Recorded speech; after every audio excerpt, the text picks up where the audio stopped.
Okay, good morning, everybody. This is What Does the Bible Say? This is our school broadcast that we do every Wednesday morning at 10 a.m. And we've been going through our study through the Old Testament where we've been doing the Kings and the Chronicles, and we do not divide those up into separate studies. We learn to put them on top of each other. We learn how to overlay rather than reading 1 Kings, 2 Kings, 1 Chronicles, 2 Chronicles. The way that we said it last week was really you ought to be studying 1 Chronicles when you're doing 2 Samuel, studying 2 Samuel.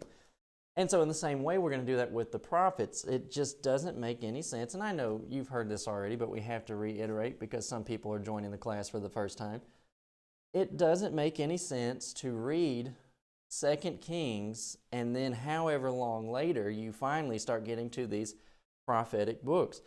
You should start doing a study of Jeremiah in 2 Kings. You should start doing a study of what's called minor prophets, Amos, Obadiah, Jonah, Micah, Nahum. You should start looking at those while you're in 2 Kings. And so you stick around, and when we get there in 2 Kings, we'll get there. But we'll do this. At some point, you'll come to class, and you'll be ready for the Kings of Israel. And inside of your Kings of Israel class, you're going to get the prophets of Israel. And that's what we're doing today. We're doing part number 2 of Elijah. And we're doing it out of 1 Kings 18 and 19, and we have it subtitled The Debate on Mount Carmel. And so as we go through this broadcast today, it's 2 hours long. I always encourage people to have their Bible out, and my big thing is get yourself a King James wide margin Bible. Why? Because you just can't remember everything, and I say half of my brain is in here, and on this particular page, this is Romans 11, I've got notes in the margins, but at some point you start saying, well, I'm kind of running out of margins. And so what you do is you start folding up sticky notes and putting them in your text. But you're just not going to remember everything. So you've got to start getting these principles of study and memorization down.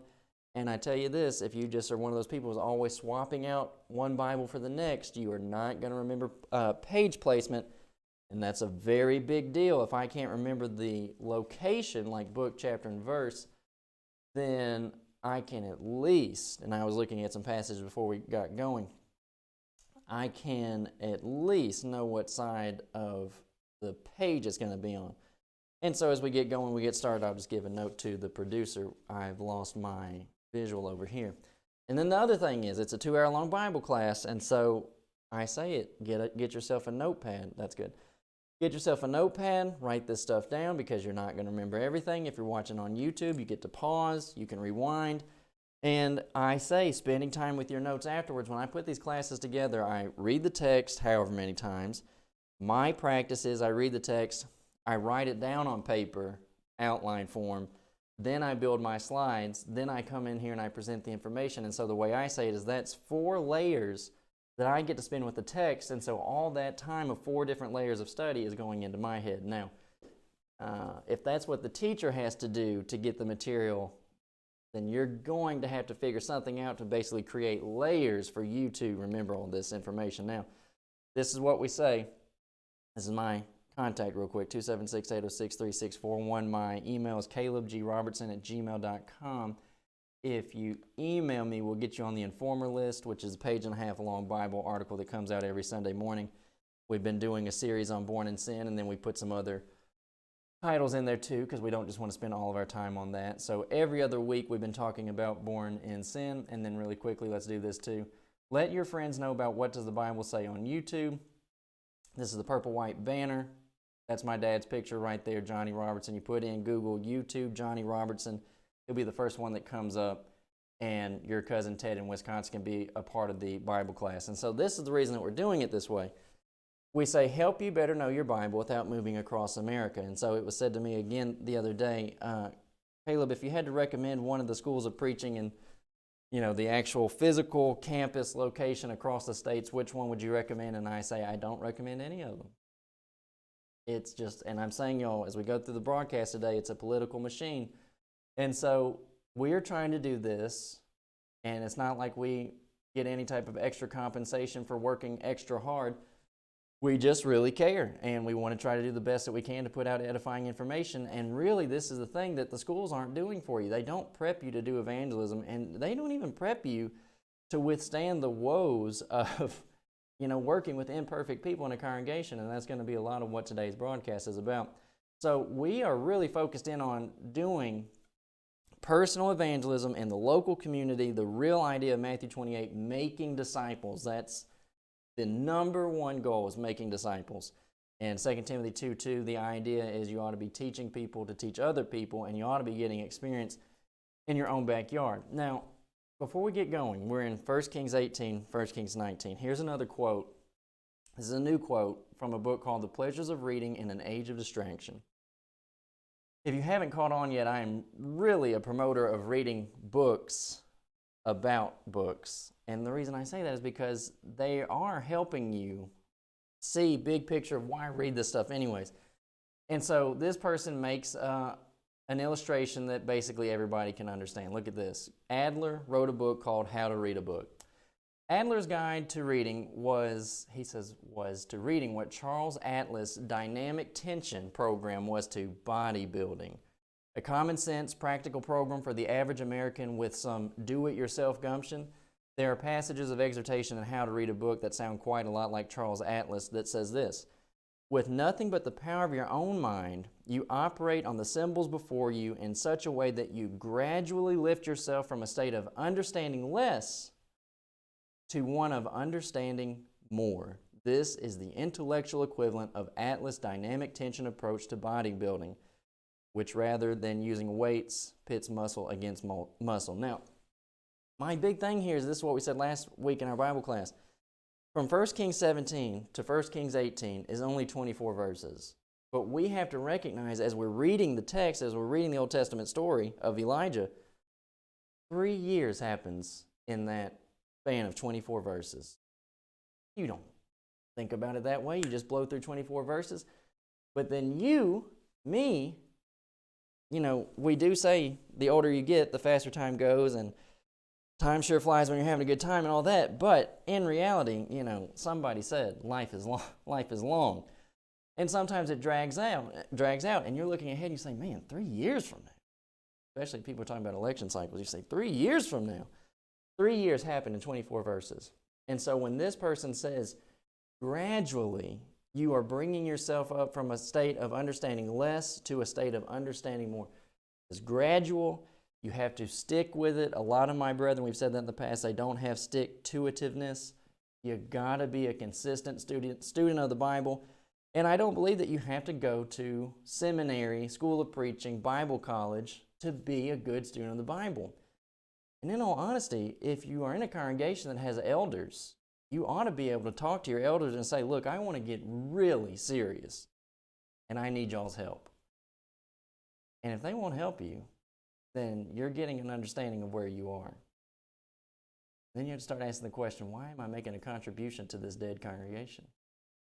All this is here. Now, we said this last time, it's a good quote, so I kept it an extra week. Our stories, this man, Michael Goldberg, who wrote about the stories for Jews and Christians, he said the Exodus is everything that the Jews revolve around, the story the Jews revolve around, and he said in the Passion, the crucifixion is everything to the world of the Christians. And he said our stories not only inform us, but they form us. And our heading says, as you're reading, you should become a better person. The stories are forming you. The story of Elijah is forming you. Now, I had to say this morning. This class is going to be difficult for me. Difficult for you too. Here's a quotation. And we're still talking about 1 Kings 18. We're talking about Elijah. Here's the quote. If we follow our Lord, He will lead us into the troubled spots. That is where He did His work. It is pertinent to ask ourselves if we really know Jesus who kept company with society's untouchables.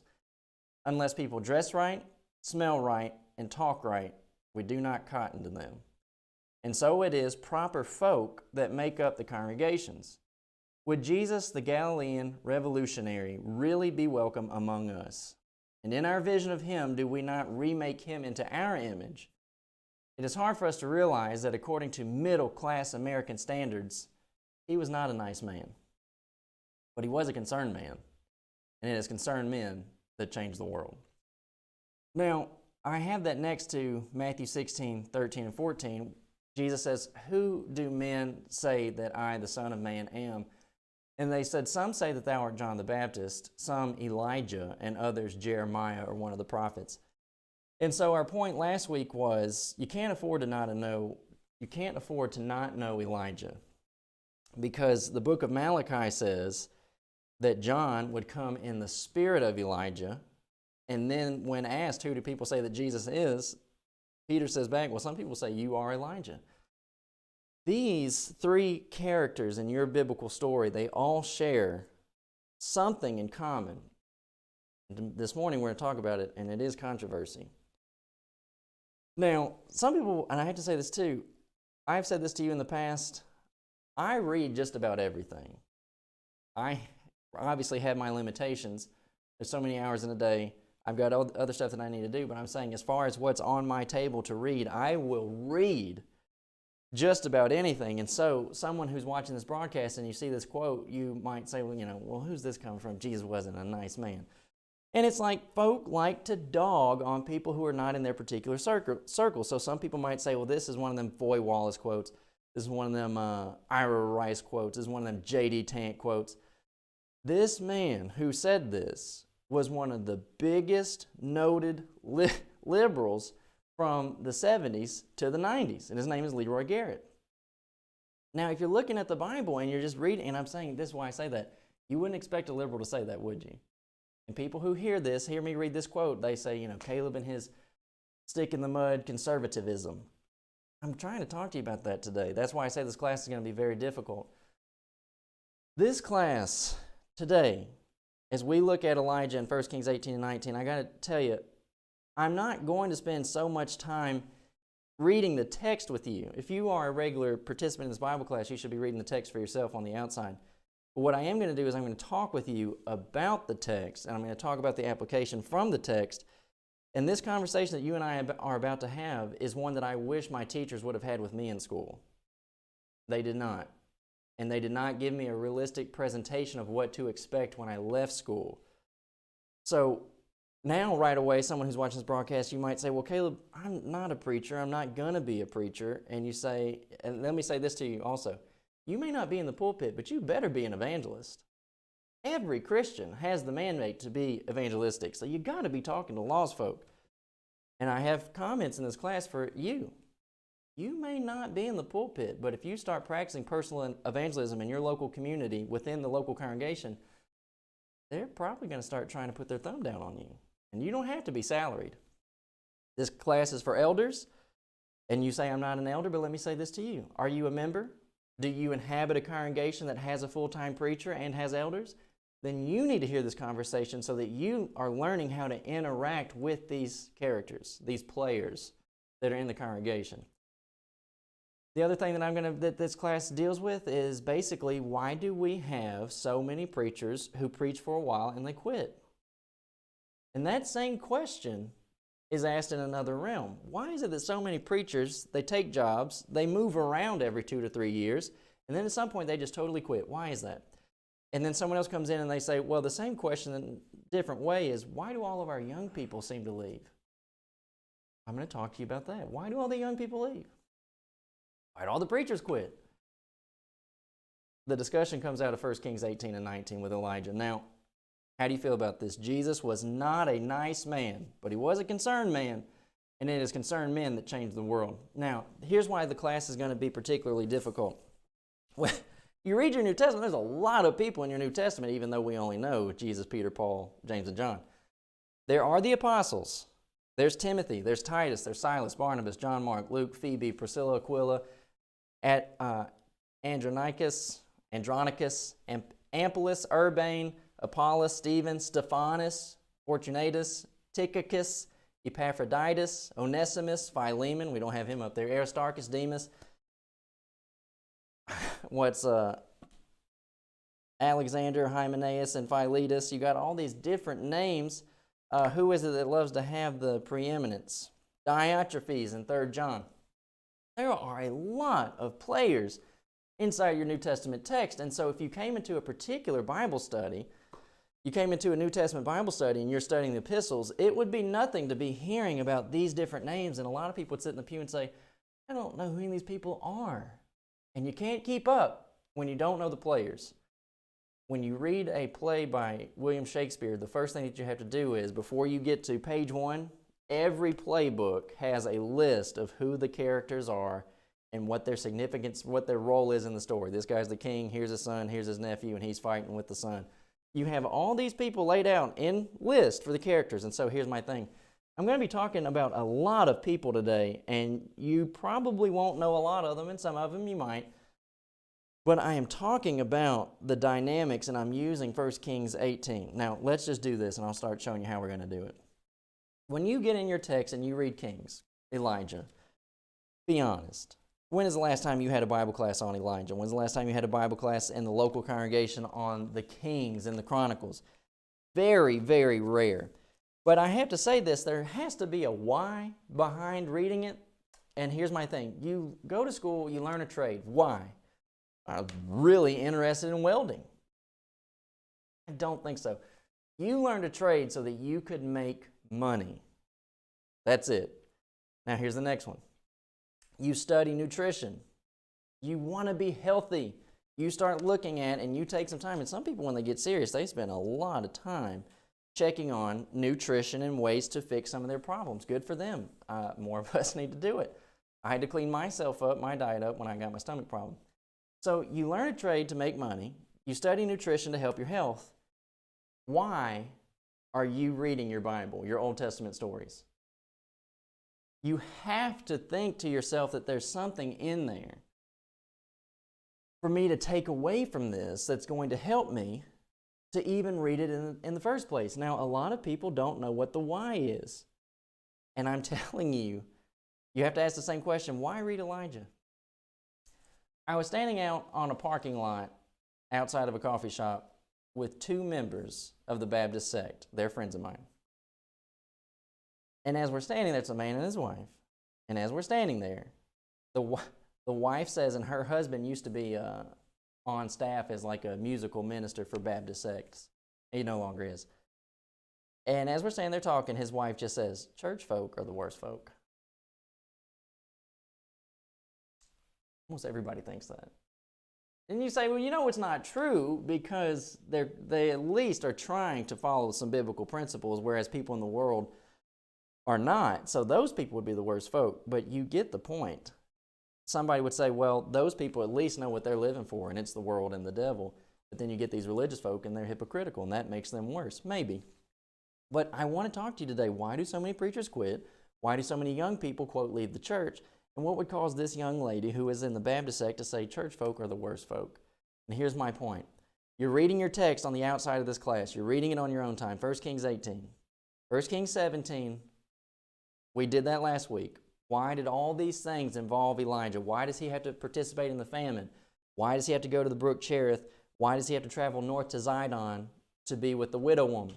And we said all those things were building Elijah's faith. And we all got to have it. Like someone might say, well, the point of the famine is to help Ahab repent because it insulted his idols and their groves. He needs chastening to repent. That's true. Ahab does. But at the same time, Elijah needs help to strengthen his faith. And adversity that we overcome strengthens our faith in God. But if you keep reading this story, you are going to very quickly see something. If you read, you'll see this right away, and the common Christian will know right away that they do not want this. This dude is alone. He is one of the most alone characters that you will read in your biblical text. Right off the bat, you say, well, Moses was alone. Right off the bat, Moses has his brother Aaron. Abraham has Lot, and you could just do this. Then you get out into, they're starting to wonder. Moses has Joshua. Then Moses is gone. Well, Joshua has Caleb. And you just keep seeing patterns like this where somebody, one man did a sermon, and he talked about Jeremiah, and he said, Jeremiah ain't got but one friend. His name was Baruch. Jeremiah had a friend. Who does Elijah have? And you might say, well, Elijah has Obadiah. You covered that last week. He doesn't really have Obadiah. Elijah is on the run. he meets with Obadiah, and even when he meets with Obadiah, what does Obadiah do? Obadiah talks back. Don't send me to Ahab. If you send me to Ahab, he's going to kill me, because if I go tell him you're out here, he says God will take you somewhere else, and then they'll just kill me.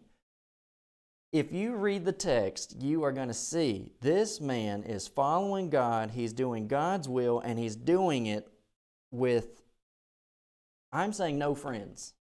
Now you can say he does have help. The widow in Zidon, she gave him aid. That's true. He has a meeting with Obadiah. That's true. But as far as companionship goes, David had Jonathan. That's another one. You just keep going. And you read the text and you say, and here's the thing, you probably won't say this to yourself outright, but I'm saying your subconscious will see a man packing it all alone, and your subconscious will tell you, this ain't what I want. And you won't read it. Can I ask you this? If I were to ask you on the surface, you're not a student of the Old Testament and you don't really read the story of Elijah. If I asked you, why is that? You could not clearly tell me why. You might be honest and say, I have no interest. You might hear this broadcast and say, well, you explained a moment ago there was no why behind reading it. But there are some people who have looked at it before and they never came back to it again, and I'm telling you it's because their subconscious told them not to. It's not the ideal picture. It's not that they don't have it planned to live out that way. They don't want to live this way. 1 Kings 19:4. And you say, well, I thought we were on 18. Look, in 18, he's just as alone as he is in 19. But look at this. He himself went a day's journey into the wilderness, and he came and sat under a juniper tree, and he requested for himself that he might die. Now, I said on the front end, why do so many preachers quit? Why do so many young people leave the Lord's church? How is it that a prophet of God came to this moment that he goes out and he sits down and he just says, please just kill me? You don't want to read these things because they are so heavy. And at some point, someone reads a text like this, 1 Kings 18 to 1 Kings 19:4, and you see this man all alone, and he goes out and he says, I'd just like to die. You will close the book and move on because it will disrupt your materialistic American lifestyle. You can't read Elijah having the debate on Mount Carmel, then going into this cave by himself and asking God, please kill me. You cannot read that and then basically say out to your wife, and I'm saying, y'all, it's not a problem for you to have fun with your family. What is a problem is for you to never involve your family in evangelistic activity and only live worldly. James chapter 4, you ask and you receive not. You ask and you receive not because you ask amiss that you would consume it upon your own lusts. That's the problem. So I'm saying, y'all, you can't read 1 Kings 19, see a man by himself and then close the book and then call out to your wife in the house and say, honey, we got to go. Ball game's going to start in 30 minutes. Someone might say, Caleb, that's a bit of an unrealistic illustration. Probably nobody's reading Kings before 30 minutes to ball game. You're right, but I have to come up with illustrations. You see what I'm saying? It ought to disrupt your day-to-day life. Christians don't want their life disrupted. They want their cake and they want to eat it too. They want, I'm saying my brethren want easy believism just as much as the Baptist sect does. They don't want to be converted. They don't want to talk to strangers. They don't want to take a stand in the local congregation, and they certainly don't want any blowback. This dude is alone, and you don't want that, so you just turn it off.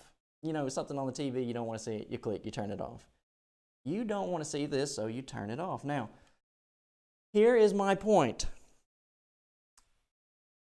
What do you want to do?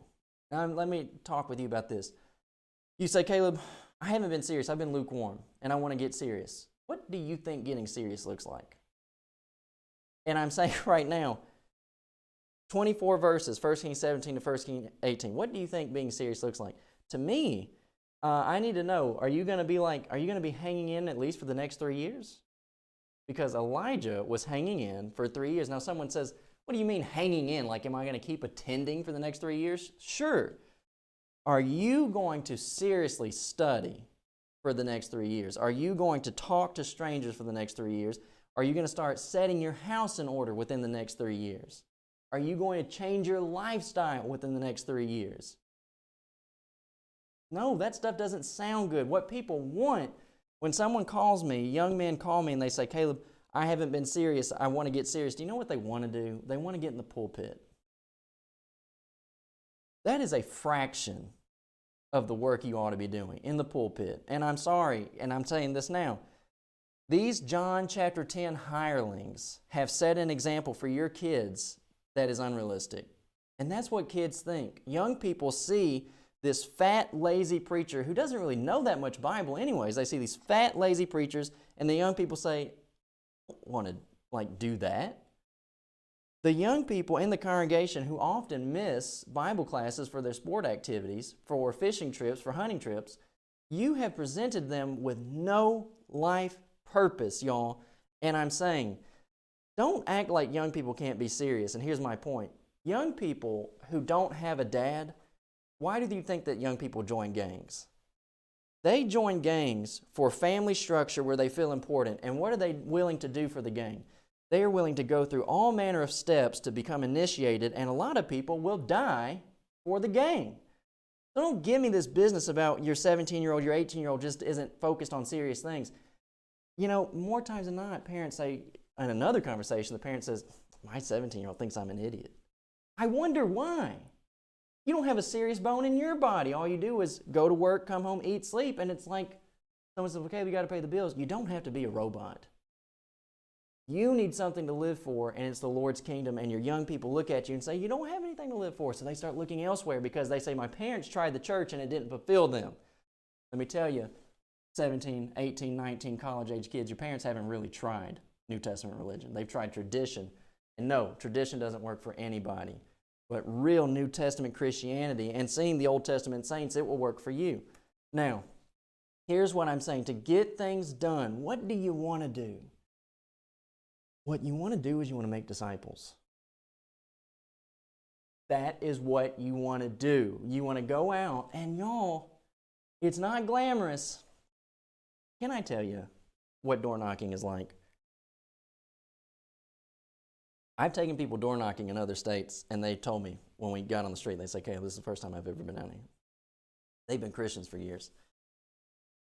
When I knock doors, it is inevitable you are going to stumble upon a crack house. And I had a brother of mine door knocking with me, and he told me after my moment with this house, when I got away from the house and he saw it all happen, he said, that dude was on meth. And he said, you know how I know it? He said, meth heads are always, he said, they're either angry, he said, or meth heads are looking for something. And he said, that dude came out the house looking for something. And he did. He came out of the house with no shirt on, leather vest on, carrying a purse.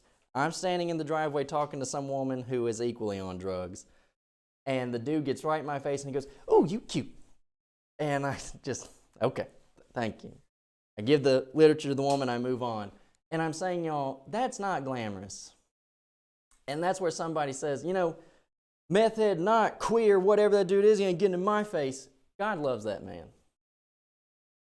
Do you want him to get off meth? Do you want him to show up at Bible study 2 weeks from now after you came to his house? He says, look, I'm trying to clean up. Thank you for inviting me. No, it's not glamorous. And it's weird. It's weird, a lot of the stuff that you see. That you say, Caleb, I want to get serious. No, you don't. Because if you wanted to get serious, you'd stop making these excuses about, well, I got a job. I can't come out. I got to do this. I got to do that. My kids got ball games. I wish you'd get your kids out of the ball games and start spending time with them as the parent and spend time with them involved in kingdom work. To get things done, you're going to have to be an island. What does that mean? You are going to have to stand alone and withstand everybody else's current. Very quickly, when you read your Old Testament text, you see Elijah is alone, and I say, like no other. And this is what I say. John the Baptist was alone. Matthew chapter 3, verse number 3.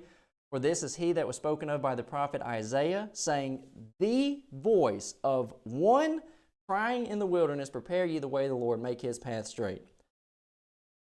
You really don't want to read the John the Baptist story either. Why? John the Baptist. Now, some people like reading Matthew chapter 3 because he tells everybody off, you generation of vipers. Then I've had people talk to me and they say, man, I told him and blah, blah, blah, chewed him out, skinned him, tore him, blah, blah, blah. And it's like, that's not what John was doing. That's not what I'm trying to do. The voice of one crying in the wilderness, prepare ye the way of the Lord, make his path straight. John is doing just like Jesus. He is trying to relieve these people from the oppressive system that the Pharisees and the priesthood had turned the law of Moses into. The law of Moses was not meant to be oppressive, but they had made it become that way. He is the voice. Jesus was alone.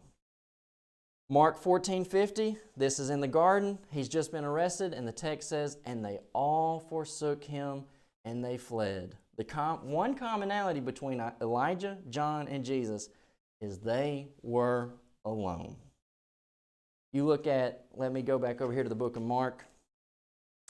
And this is how it's going to be. And y'all, I have talked with preachers on the phone, and they have told me on the phone, we're having good talk. And then they just break down and they say, it is so lonely over here. You try to get people to be concerned. You try to get them to be serious. Now look at Mark chapter 1, verse number 35. A large portion of your New Testament text about Jesus is going to look like this. And in the morning, rising up a great while before day, he went out and departed in a solitary place, and he prayed. You're going to have to be an island withstanding the current. Everybody's going to be trying to tell you how to do it. They have never done what they're trying to tell you how to do, and I just don't take that off of people. I have had so many people call me and say, Caleb, you know, you'd be more effective if you did X, Y, Z. And I said, do you do X, Y, Z? I had somebody the other day tell me how to do Bible lessons on the program. I said, do you teach on TV? He said, no, I don't. Thank you for being an armchair quarterback. You might as well call NASA and tell them how to build a rocket. You have to stand alone to get things done. And what are you trying to get done? Edifying Bible study in the local congregation. Really encourage people. I'm saying make them feel good about being a child of God. Encourage them to go out and invite other people to be children of God. Getting out there and trying to make disciples. Look at this. Ralph Waldo Emerson said, to be great is to be misunderstood. If you be an island in the current, people will look at you and they'll say, that nut, he just has to do everything his own way. And you know, I don't have that quote. I will have a lot of quotes, but one thing that they said about Alexander Campbell was they said, that man is never satisfied. Why? Why be satisfied? Things can always be better. The Bible class can always be better. Why? We can have better participants. We can have better teaching. We can have better tools. Just the community could be better, and that's by making disciples. And people will never understand you. And I'm saying, y'all, when I went to C Street Congregation in Elizabethton, Tennessee, me and my dad and my brother, we went to see B.J. Clark. He's there, and he knows exactly who we are. He saw us and didn't talk to us. And he allowed the elders to basically rope us into a back room. And one of those men I don't think was an elder. I think he was a deacon. And I'm sitting there on this couch in some weird room that they've got us roped off in. And one of them, they all knew me because I was going to school in the area. And one of those deacons said, Caleb, why are you the way you are? Boy, you talk about an effective way to start this meeting. Why are you the way you are? I'm thinking the same thing about y'all. Why are you the way you are? Why is it that you will just skin the hide off of a sectarian, but when our own brethren are inconsistent, you won't bat an eye? Don't know why you are the way you are. But to be great is to be misunderstood. And I'm not really talking about being great this morning. I said last week, some of the best workers for the Lord will die unknown. In some ways, I say good for them, because maybe there's a lot of drama that they'll bypass. Paul was alone. These are texts that you don't really pay attention to. This thou knowest, he says in 2 Timothy chapter 1, this thou knowest that all which are in Asia be turned away from me. I am alone. Of whom, he says, these two individuals, the Lord give mercy to the house of S.O.P.s, for he oft refreshed me, and he was not ashamed of my chain. And we've said this before, plenty of people have said this before, Paul couldn't get hired in modern congregations.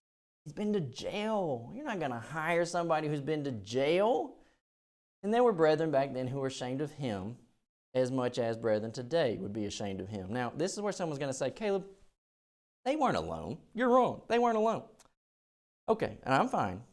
John did have disciples, but John 3 verse number 30, John said, I must decrease, but he must increase. So John is going to steadily lose his disciples. And then someone says, Jesus had 12, Matthew 10, verses 1 through 5. And then you're going to say, and Paul had Barnabas. Then even when they split up, he had Timothy or Titus or Silas.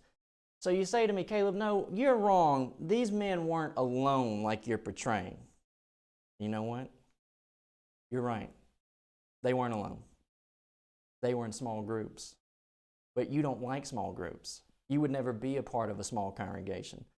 We are a small congregation here locally, and we had somebody come to visit from Georgia recently, and he said, when we travel, sometimes we humble ourselves to come to these small congregations like this. Does it hurt my feelings? No, I am wondering who in the world you think you are. The small group that we have to accomplish 2-week tent meetings, to do weekly door knocking, to have all the hours of TV broadcast time that we do in 1 week in Virginia, Reidsville, North Carolina, Rocky Mount, North Carolina, and then Houston, Texas. And a good concerned brother is helping us get that done in Houston, Texas. And he does it by himself while loads of massive congregations do next to nothing. So you didn't recognize what you're doing when you say, Caleb, they weren't alone. They were in small groups. And a lot of y'all would misuse Matthew 18, verse number 20, where 2 or 3 are gathered in my name, there I am in the midst of them also. And you would never attend a Bible study that had 2 to 4 people in it. You know why? You can't handle the intimacy. And we've said that before too. People love big congregations because they can come in and they can blend into an ocean and won't be held accountable, and they certainly won't be asked to do anything. Why do preachers quit? Why do young people leave the church? We're working our way through this. All this is right in front of us. You are wedded to American traditionalism, American sectarianism, and if you were looking at Elijah, you would be saying, here's some things you would be saying. People who say, well, Caleb, folk in the congregation don't want to door knock. You tell me who Elijah's partner was. Who was Elijah's partner that he went out with? I have been door knocking by myself. I know other people who've been out door knocking by themselves. What if you just got one other person to go door knocking with you? Would that be enough? Probably not, because then the two of y'all would get out there and you say, wish we had more folk out here. I've been door knocking with just one brother. Loved it. I love the company. Thank you. I guarantee you that a bunch of y'all, if you got out with just one other person, you'd just be moaning and complaining the whole time you're out there. And this is my thing. This is where I have to come back and say, the people call me, they say, Caleb, I'm ready to get serious. No, you're not. You don't know what serious looks like. And the schools don't tell you what serious looks like. And the congregation that you grew up with did not present realistic. They presented traditional.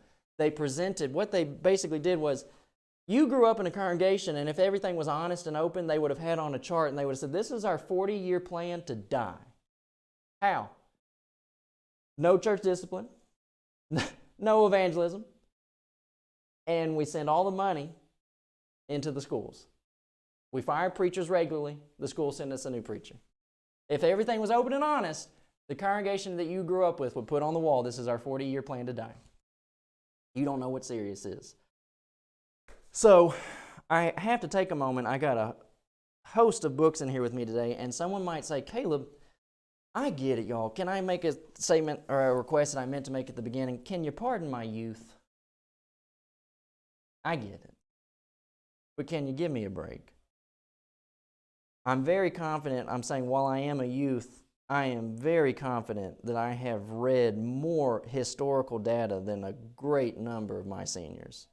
So I'm not just talking like out of my theories. I'm coming to you with a bunch of research, and then y'all, you got to give me something in the fact that I was raised in this atmosphere. Like where I'm saying y'all don't know any different. In some ways I don't, but I do because I've been out there and I've observed it where congregations do nothing. You know, when I was at Tri-Cities and I took family members of the director and the co-director out door knocking, even they say we've never been door knocking. So I have been out there and I have observed it.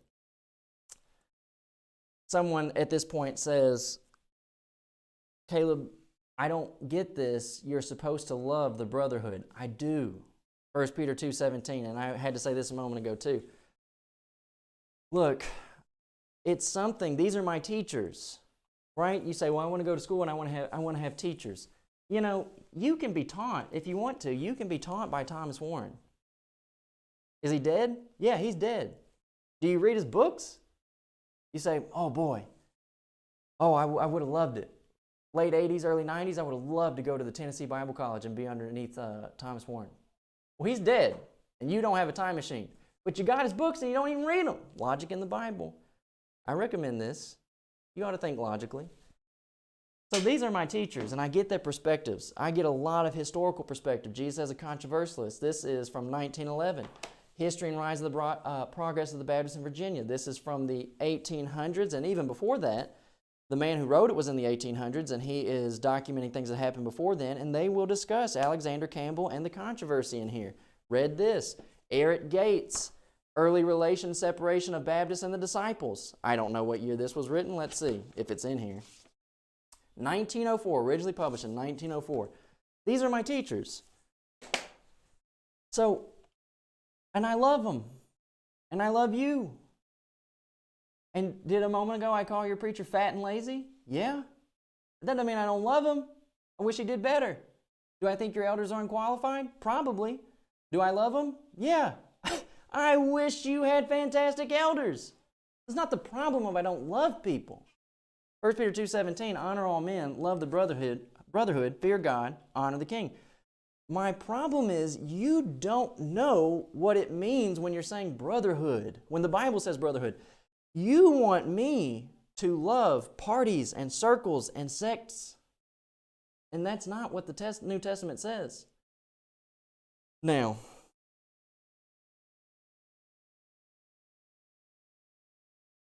I'm searching for a thought that is one of those things that I said I meant to say this on the front end, and it will come to me at some point, and we'll mention it then. But here's my thing.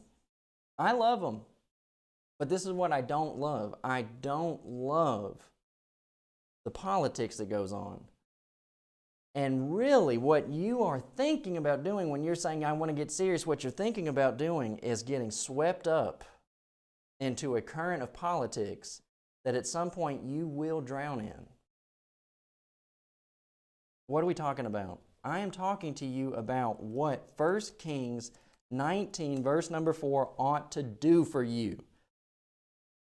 You ought to read this text and say, how did Elijah come to this point? And can I say something else to you also? You may not be Elijah, but you have to recognize that while you sit by and do nothing, and you watch one person do all the work in front of you, you have to recognize that at some point they will reach this moment. They will become bitter, possibly, that nobody puts their hand to the plow.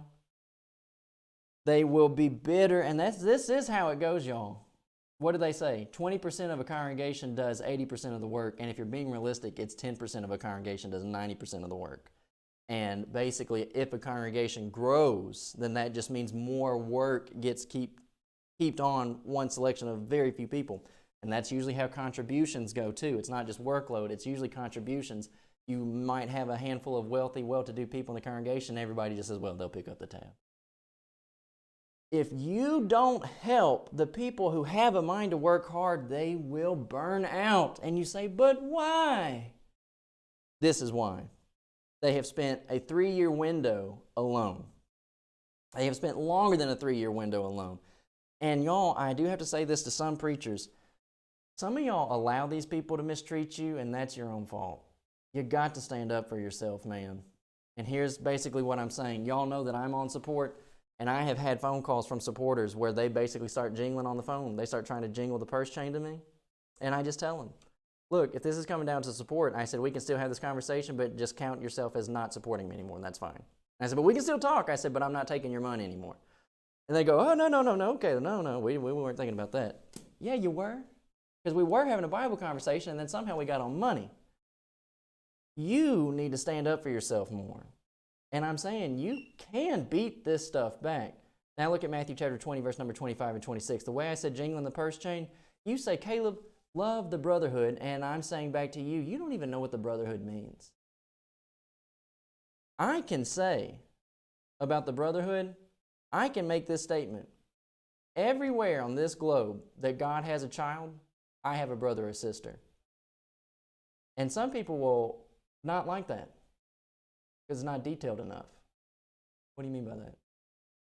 Well, I can tell you what I do mean by this. I don't care what school they went to. And in actuality, in modern times right now, in current time, I prefer they didn't go to a school because they're just going to go there and learn politics.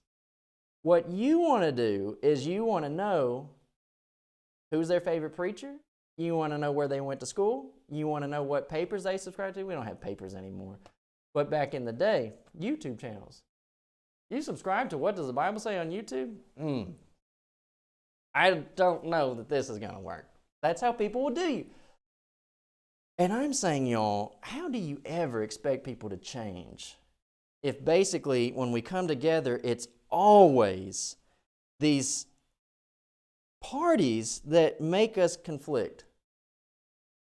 Matthew chapter 20, verse 25 and 26. I love the brotherhood, but I don't love the dominion that they try to practice over you. But Jesus called them unto him and said, you know that the princes of the Gentiles exercise dominion over them, and they that are great exercise authority upon them.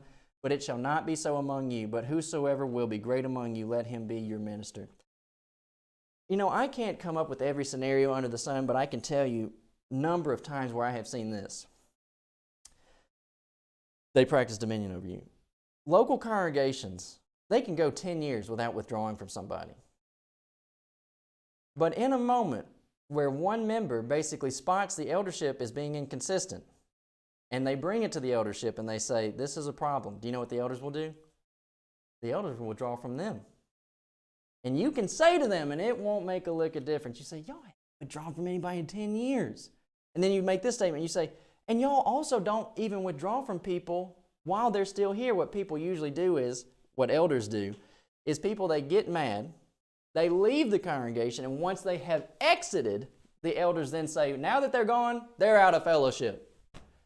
Great. You didn't do anything while they were here, but you actually tried to then correct them on a real point, and they will make a public example out of you. And it doesn't matter that the elders' grandkids do whatever they want. So I don't know if this man was an elder, but while my dad was doing work in when it's in Michigan, it's called Detroit. When it's in Texas, it's Detroit. So my dad was doing work in Detroit, Texas.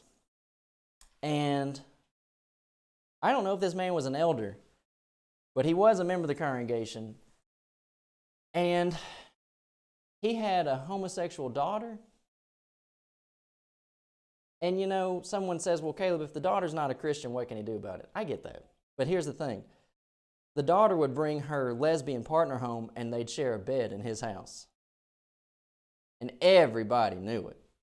Now, why doesn't he at least say, if she's not a Christian, obviously 1 Corinthians 5 doesn't apply to her, but even if she's not a Christian, that's his house. And can he say, look, y'all are not going to be sharing a bed in my house? And he didn't do it. And he fought my dad on it instead. And that's what they'll do to you. And you know what happens? You just get fired. And you have to move somewhere else. And they'll just keep going with their problems. And here's the thing, the other thing about it too is, when you start getting the schools involved, the elder's got a lesbian daughter, she comes home, brings her lesbian partner, they share a bed. You get fired because you opposed it. Well, here's the thing, that congregation keeps sending money to the school. So the school is going to tell you, you know, that just happens sometimes, but look, we're going to help you find a new work. And meanwhile, they're bringing in another graduate to preach in that congregation. And somebody knows that they got an elder in there with a lesbian daughter that he won't withstand. And so you know what's going to happen in the next 2 to 3 years? That new preacher is going to get fired. They practice dominion over you. They throw the money in your face, and you know they hold you to higher standards. I don't play this game where someone says, well, the preacher ought to be the example and blah, blah, blah. Let's look at Philippians chapter 2 together. Does this text say preachers? That the preachers may be blameless and harmless, the sons of God. Do you count yourself as a son of God, or am I a son of God and y'all are just dog food? That you be blameless. You've got as much God-given responsibility to live this lifestyle as much as the preacher does. In this business where you say, well, it just doesn't look good for the preacher to have this going on in his family. Well, I tell you what, it doesn't look good in your family either, Ted. But they give it to you. Now, let me pause here. Someone says, Caleb, are you raking your local brethren over the coals? No, thank God. We don't have this nonsense going on here. What I am doing is I am talking to you about my friends, my brethren, spread out in what you call the brotherhood and what I'm calling, and the Bible is calling, a diminutive circle. And they are getting mistreated, and they are discouraged, and they are quitting, and I'm saying link it back to 1 Kings 19:4 and say, what can you do about it? Elijah went out into a cave by himself. What you call the brotherhood, I see as Matthew 23, verse number 4, they bind heavy burdens. You call it a team. It's not a team, man. You don't want to get on these people's team. They will bind heavy burdens on you. You know, can I say something? I wasn't married when I went to school. But can I tell you something? It's nice when the schools basically say, hey, on Monday night we offer classes for the wives. Can I say something? You don't tell my wife what to do, and you do not tell my wife where to be at Monday night at 7 o'clock. And if I say that my wife is not coming, my wife didn't enroll in your school. So you can take it or leave it. Are you kicking me out over this? And let me tell y'all, I got kicked out of both schools that I went to. You basically set yourself up for a pattern of living. You're either going to let these people walk all over you, and they will. They bind heavy burdens on you.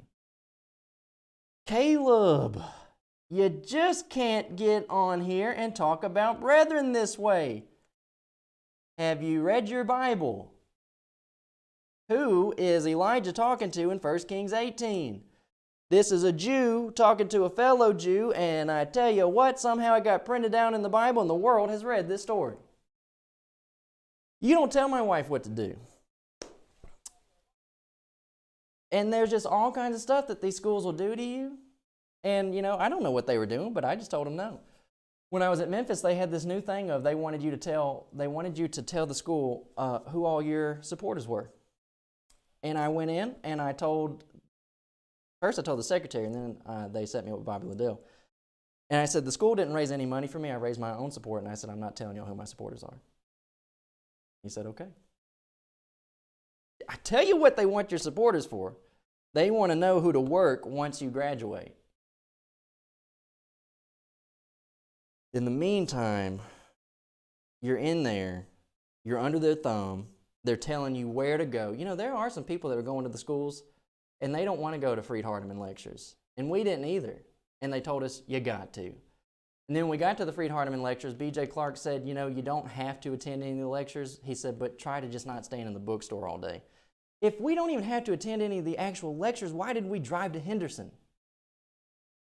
Because Freed-Hardeman is scratching Memphis's back and all the other schools. You come to their lectures so that they can introduce your second-year students to whoever is going to help them make a transfer over to get a worthless Bible degree from Freed-Hardeman. Your Bible degrees from Freed-Hardeman and Amherst are worthless because, let me tell you, you came out of that school with a Church of Christ degree. Nobody's going to honor that. You got this small pond degree that you're not really going to do anything with. What are you going to do? What are we trying to do? Make disciples. Look, can I make another point here? I got it coming up at the end of the broadcast, but let me just go over to Galatians chapter 4. I'm not bitter. Let me go back to that C Street story of where we went to see B.J. Clark. You know, we videoed that. We go to C Street to see BJ Clark. They rope us off in that back room. And in that roped off back room, I hit the screen for a split second. That video got shared on Facebook, and that's where who is now my wife saw me. My wife saw me, split second on the screen, saw what we were doing, and she told her mother when she saw the video, I am gonna marry him. And we got married a week after I met her. 7 years, 2-month-old. You think I'm bitter? Man. The brethren that I am around, they are good brethren. We are doing evangelistic work. And I think we actually are involved in a cause worth being involved with. I'm not bitter. Look at this in Galatians chapter 4. What I am is I am frustrated. Excuse me. I am frustrated for my brethren who are out there, and I basically say they're getting mistreated. Now, let me find it. Galatians 4:12. Look at what he says. You have not injured me at all. Y'all don't hurt me. And when I, get a phone call and they say, Caleb, do you know so-and-so? And I say, yeah, I know them. And they say, well, they don't really have nice things to say about you. I don't care. I'm going to go home and go to bed. I'm going to play with my baby, and then I'm going to go to bed. And I'm going to read my books. And I'm going to knock doors on Sunday. And, I don't care. And let me show you why I don't care.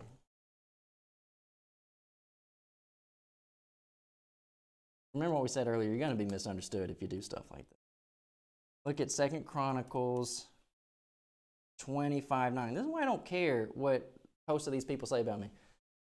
Remember, I told you, get this framed and hang it up in your office. Amaziah said to the man of God, but what shall we do for the 100 talents? The man of God answered and said, the Lord is able to give thee much more than this. I try, and y'all, I lose support regularly. And what I try to do is I try to basically say these people do not take care of me. And, the people who help me, that's Philippians 4:6 through the end of the chapter. I do appreciate that. And like I said, some people, they just say, Caleb, I just can't. Okay, I hear you. But some people, they basically say, they just say, I heard you were talking about the school where our preacher went to, and we don't support that. That's partyism. Okay. But this is what I say. They don't take care of me. God does. The Lord is able to give thee much more than this. And I also keep this in my mind, that I'm really, really not interested in making a pile of money. I basically become aware of what some of my friends make, and I don't think that the money that they're giving you is compensating for being underneath their thumb. Y'all have no freedom. You don't get to teach what you'd like to teach. You just keep on with traditional status quo. God takes care of me, and I think this in my head. 2 things I have required of thee, deny me them not before I die. Remove me far from vanity and lies. Give me neither poverty nor riches. Feed me with food convenient for me, lest I be full and deny thee and say, who is the Lord? Or lest I be poor and steal and take the name of my God in vain. So I try my best to trust God, and I try my hardest to be content. And like I said, I'm happy. John 7:47-48. You say, Caleb, you're supposed to love the Brotherhood. Elijah, he's alone. John's alone. You say you want to get serious. You're not going to get serious unless you're ready to be an island in the current and be misunderstood. John 7:47-48. Then answered them the Pharisees. The people said, we've never heard anybody teach like Jesus teaches. And the Pharisee says, have you been deceived? Have any of the rulers of the Pharisees believed on him?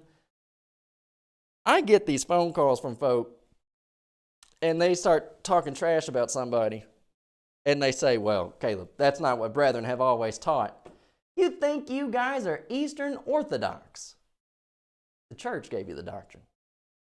I don't care what your preacher taught 40 years ago. And can I tell you what people say? And this is what you're going to do. Here's another thing. I'm not bitter, but I'm telling you how this is going to go, because this didn't even happen to me. It's happened to a friend of mine. One friend told me, he's a preacher and he's older than me, he said, Caleb, don't ever go to work at a congregation, he said, where you follow up a man who either died there, he said, because you'll never be as good as that guy. He said, and don't take a job with a congregation, he said, where the former preacher has retired and he's still a member there. He said, because that dude will run your life. And you know, I have watched a number of my friends take jobs with congregations where the former preacher retired there, and they give them the blues. Here's what people say. Well, that's not what brethren have always said. What they're really saying is that the one preacher that they spent all their life with, because they never left the town that they're in, they've only ever had one preacher in their whole life, Ted, been their preacher from childhood to adulthood. And they say, that's not what brethren said. No. What you're telling me is that your narrow-minded, not well-read self has only ever listened to sermons by Ted, and Ted doesn't teach this. You don't know what you don't know. But when my friends start to do that, look, I'm not going to be bound up underneath Ted. And they say, look, young man, Ted planted the holly bushes out in the front yard of this church building. Ted has done X, Y, Z for this congregation. And you know what? Ted is just there to make sure that his alma mater stays in the budget. Epistles, and here it is, the alma mater. 2 Corinthians 3:1, what you call the Brotherhood is partyism, epistles of commendation. You know, it just gets bigger and bigger. You get a certificate when you graduate from a school of preaching, but that's not enough. So you finish the rest of your 2 years at a Bible college and you get a bachelor's.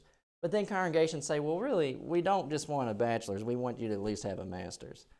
And at some point, that's not going to be enough, and you won't be able to get a job without your master's, so you'll have to all be getting a PhD. And it's like, you know, you could go make disciples without that master's. Galatians 2, verse number 6, those who seem to be somewhat. Now, y'all, I'm going to just start moving on. 1 Peter 5, these are all in your text, and someone has to talk to you this way. 1 Peter 5, verse number 2 and 3, God, through the Apostle Peter, tells the elders, feed the flock of God which is among you, taking the oversight thereof, not by constraint, but willingly, not for filthy lucre, but of a ready mind, neither as being lords over God's heritage, but being ensamples to the flock. You know, the business of an eldership that doesn't explain things to the congregation and also doesn't take any type of conversation and insight from the congregation, and then an eldership who cannot be questioned, that is lording it over the people. And these adults talk to other adults where they just basically say, we told you so. Didn't I tell you we're going to do this? And didn't I tell you we're not going to do that? When do they ever get rebuked? And this is something that my dad asked my wife very soon after we got married. She came from the congregation in Spring, Texas, where David Brown is. And some people know who that is and some people won't. David Brown basically inherited Ira Rice's paper. Some people know who Ira Rice and some won't. But my dad asked her, he said, have you ever seen a preacher come forward and repent in your whole life? And she said, not that I can remember.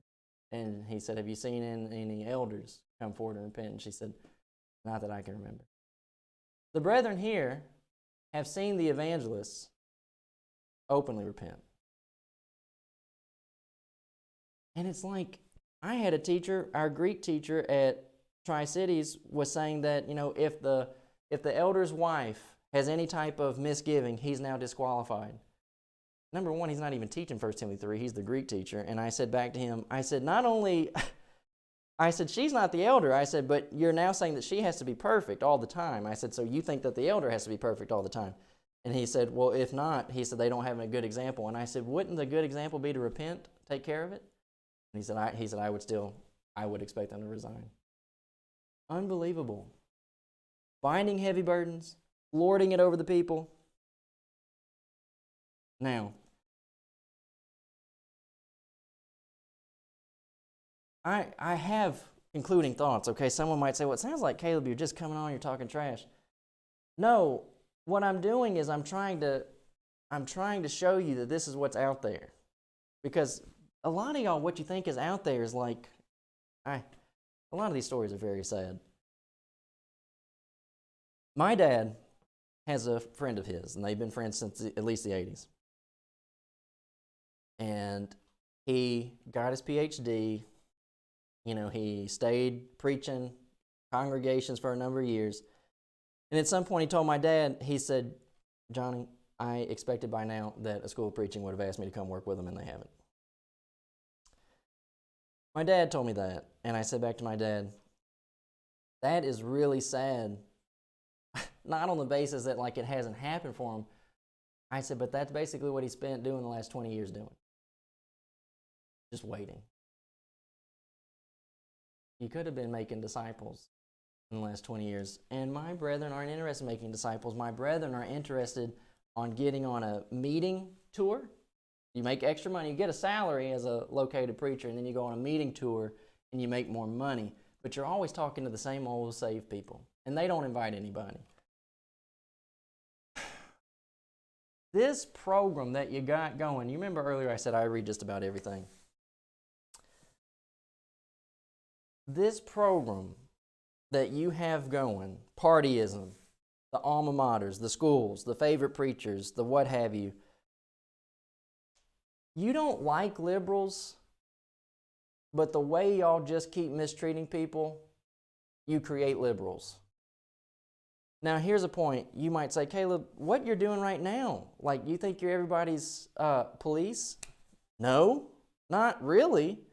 But I'm saying I think I'm at least entitled to my say, and if you don't like it, turn it off.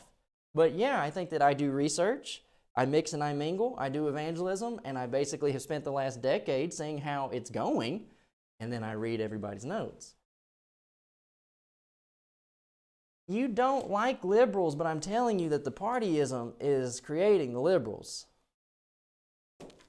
The partyism is what made Rubel Shelley be the Rubel Shelley y'all don't like. I have read this book cover to cover. And a lot of folk will talk trash and they've never read this book. And this is where I say, you wouldn't have this book if it weren't for this book. This is Thomas Warren, where he says the Bible only makes Christians only and the only Christians. I'm going to show you something. You say, Caleb, is this like you're coming out as a liberal? I had someone call us. I answered the phone, and they said, this Church of Christ? And I said, my name is Caleb. I'm a member of the body of Christ. And this woman says, are y'all conservative? I said, what do you mean by that? I said, do you mean like, do we have a piano? I said, no, we don't have a piano. She goes, good. Do you have a fellowship hall? And no, we don't have a fellowship hall. And she says, okay. And when they show up on Sunday morning, her and her husband, she's wearing a denim miniskirt. But thank God we don't have a fellowship hall. No, I'm not coming out as a liberal. What I'm saying is I'm not anti. I'm not in a conservative circle. I'm not in anybody's circle. This is a taste of what the schools give you. And it is what makes the liberals become, I basically call some of these folk, they go out and they sling mud real hard and they write these books. Some of them have been mistreated and they're bitter. Are we ready for this audio? Okay. If God grants me grace in my imperfections, He must also grant, in my imperfections, sure. I'll never be perfect, but I'm forgiven. And so God granted me grace in my imperfection. No, in terms of my justification. But I have a lot of imperfections. Anybody ever heard me sing? Brothers and sisters, there's a big difference between imperfections and false doctrine. And God grants no grace when it comes to error. Brothers and sisters, there's a big difference between imperfections and false doctrine. And God grants no grace when it comes to error. That is Keith Mosher. He is one of the oldest, most long-time teachers at the Memphis School of Preaching. I'm not being ugly. I'm saying he is so old that he taught my dad, and then he taught me, which I'm sure he's done for a lot of people. And the statement that he just made is an unrealistic, impossible statement. Now, number one, look at what he says. Oh, in terms of my justification. But I have a lot of imperfections. Anybody ever heard me sing? Singing poorly is not an imperfection. And so this poor attempt at humor in a serious conversation where he says, God grants grace to imperfections. Have you ever heard me sing? That's not an imperfection. An imperfection is young men who struggle with pornography. An imperfection is my classmate who we're walking across the parking lot and he says, boy, I'd like to smoke right now. He said, I go home, have lunch, have coffee, have a cigarette. And he goes, I don't. I said, but, if that's what you're telling me. People are out here struggling.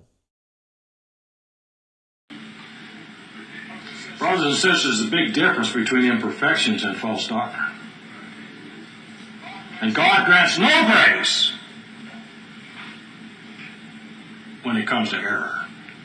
God grants no grace. Emphatic by Keith Mosher. Do you know what happens when a person comes to preaching school? They know next to nothing. And so what Keith Mosher just said was that if they come into school, and because they don't know any better, they're Christians, they're members of the body of Christ, but they don't know any better. He says they're going to hell because they have incorrect ideas, and God grants no grace. And God grants no grace when it comes to error. This has become an impossibility in Keith Mosher's world, which is the Memphis School of Preaching world. As newborn babes desire the sincere milk of the word that they may grow thereby. There's a difference between being ignorant and being dishonest. Now, new converts are ignorant, and they can't learn everything overnight. But you getting up and telling the crowd, and then I think someone actually in there went, amen. Is Keith Mosher getting in the pulpit and saying, there are 66 books in the Bible, and doctrinally speaking, I have 100% of everything itemized, put together, and I'm correct? You forget stuff. Someone says Keith Mosher forgot more than you ever know. Maybe, but he forgot it, didn't he? It's an impossible idea. Error condemns the soul. 2 John 9 through 11. And so as to throw a smoke screen over it, the liberal says, well, we'll just try to get along. You believe what you believe, and I'll believe what I believe, and we'll be united that way. And we'll just tolerate everything except a few things that we think are essential. And we'll have unity and diversity. If you think about it, that phrase is an oxymoron. Just tolerate everything except a few things that we think are essential. He's at the Bellevue Lectures in Florida. He said, we'll agree on a few things and ignore the other things that we call non-essentials. Do you know what you have to do in order to get on a lectureship? You have to fill out a questionnaire. Do you know what a questionnaire is? It is their unofficial creed. You gotta believe these things in order to preach here. And just like he said, there might be some non-essentials on there that we ignore. And he said, and we call that unity and diversity. They got some unity and diversity going on at the Memphis School of Preaching. You ask them if they have a rule or not, that you are not allowed as a student to pit teachers against other teachers. Which means what? Which means while somebody is teaching Genesis, which involves the life of Abraham, one teacher is bound to say one thing, and you go over to Romans chapter 4, and now we're introducing Abraham, and another teacher said another thing. And they told us while we were there, you cannot pit teacher against teacher. It's possible that I misunderstood what teacher A said and teacher B said, but it might be possible that y'all are saying opposite things. My dad was at Memphis during the 80s, and he saw Keith Mosher and Curtis Cates argue in chapel. What do you do? Did they have a moment of tension and discussion? It's like you can't even have discussion with your brethren. They had a moment of tension and discussion where they both basically went back to their office and said, well, you're about to go to hell. and we'll have unity and diversity. If you think about it, that phrase is an oxymoron. Unity and diversity doesn't even go together. In the next place, if you've ever dealt with a liberal, you know he will attack you. He will not answer the issue. Keith Mosher said if you've ever dealt with a liberal, you know that he will attack you and not deal with the issue. Look at what happened when a young man took the microphone at the open forum at the Memphis School of Preaching. They showed or had writing or had inspired writings in their possession, which they showed. Well, if they set forth, didn't they set forth information? Right, I would say that they set forth, but I wouldn't say that they taught, because that's not... I would, because the Bible says they expounded unto him the word of God more accurately. Brother Mosher, what would you like to say? I'd like to say that my former Greek student never studied cognates. Okay, well, thanks. Powerful. He came in here and he said, look, I taught this dude Greek. He's not even a good Greek student. You might say, well, Caleb, didn't he say more? And so, brother, He did exactly what he said liberals do. He said, if you've ever talked to a liberal, you know they will attack you as a person. They won't deal with the issue. I don't even agree with what the young man is saying that took the microphone. He's saying that a woman can't ever teach a man ever, which 1 Peter chapter 3 disagrees with that, because if a Christian woman is a Christian and she's married to a non-believer, she has the capacity to teach her non-believing husband the gospel and he be saved. This man who took the microphone, and that's Garland Elkins, he didn't say that. The other man said that a woman can't teach under any circumstances. Found to expound is a cognate of didasco. It implies that she's doing instructive teaching. Sure, I definitely saw. And you cannot limit the definition of that term, so I would suggest that our student go back and study cognates. I think that's right. And This furthermore, doctrine that's being spread around the Brotherhood, that a woman cannot teach a man under any circumstances, is splitting churches, splitting brethren, right? and I want to suggest that they go study cognates. And it's amazing to me that a 2-year student at Memphis School of Preaching would stand up here and expound on the Greek when I remember him as a Greek student. I think you. And I don't remember that he got straight A's in Greek. I don't remember that he was a straight A student. Boy, that's the qualification of getting to take the microphone at an open forum. Were you a straight A student? And it basically boils down to, I don't agree with the guy who took the microphone, but it basically boils down to, here are the credentials for taking the mic. Do you agree with us? Are you going to ask a softball question that basically we say we agree with? And somebody might say, well, open forum is just basically an avenue for 1 Timothy chapter 1, verse number 4, and Titus chapter 3, verse number 9, vain questions that just turn into jangling and create strife. I would agree. Somebody get up there and say, are we going to know each other? Am I going to remember my grandmammy when I go to heaven? I tell you what, I think heaven is going to be fantastic enough that I just don't need to know that stuff. And you can have your theories, and y'all can argue about them, and it's all speculation. And then you will bite and devour and divide from each other. And another thing about this too is, given the topic and what Keith Mosher said about unity and diversity, and he's saying there is no grace for doctrinal error, why don't you ask these folk what they do when they go in the mission field and some of their teammates want to use women translators?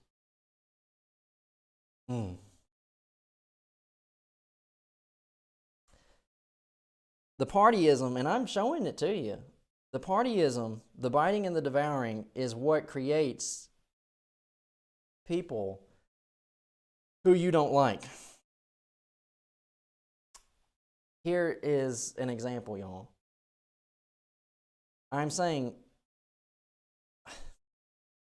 I go back and I just tell you, I told a friend of mine, when my dad was in school and he was preaching, I said that he was preaching in Mississippi. Well, I always thought it was Mississippi. It was still inside the Memphis area.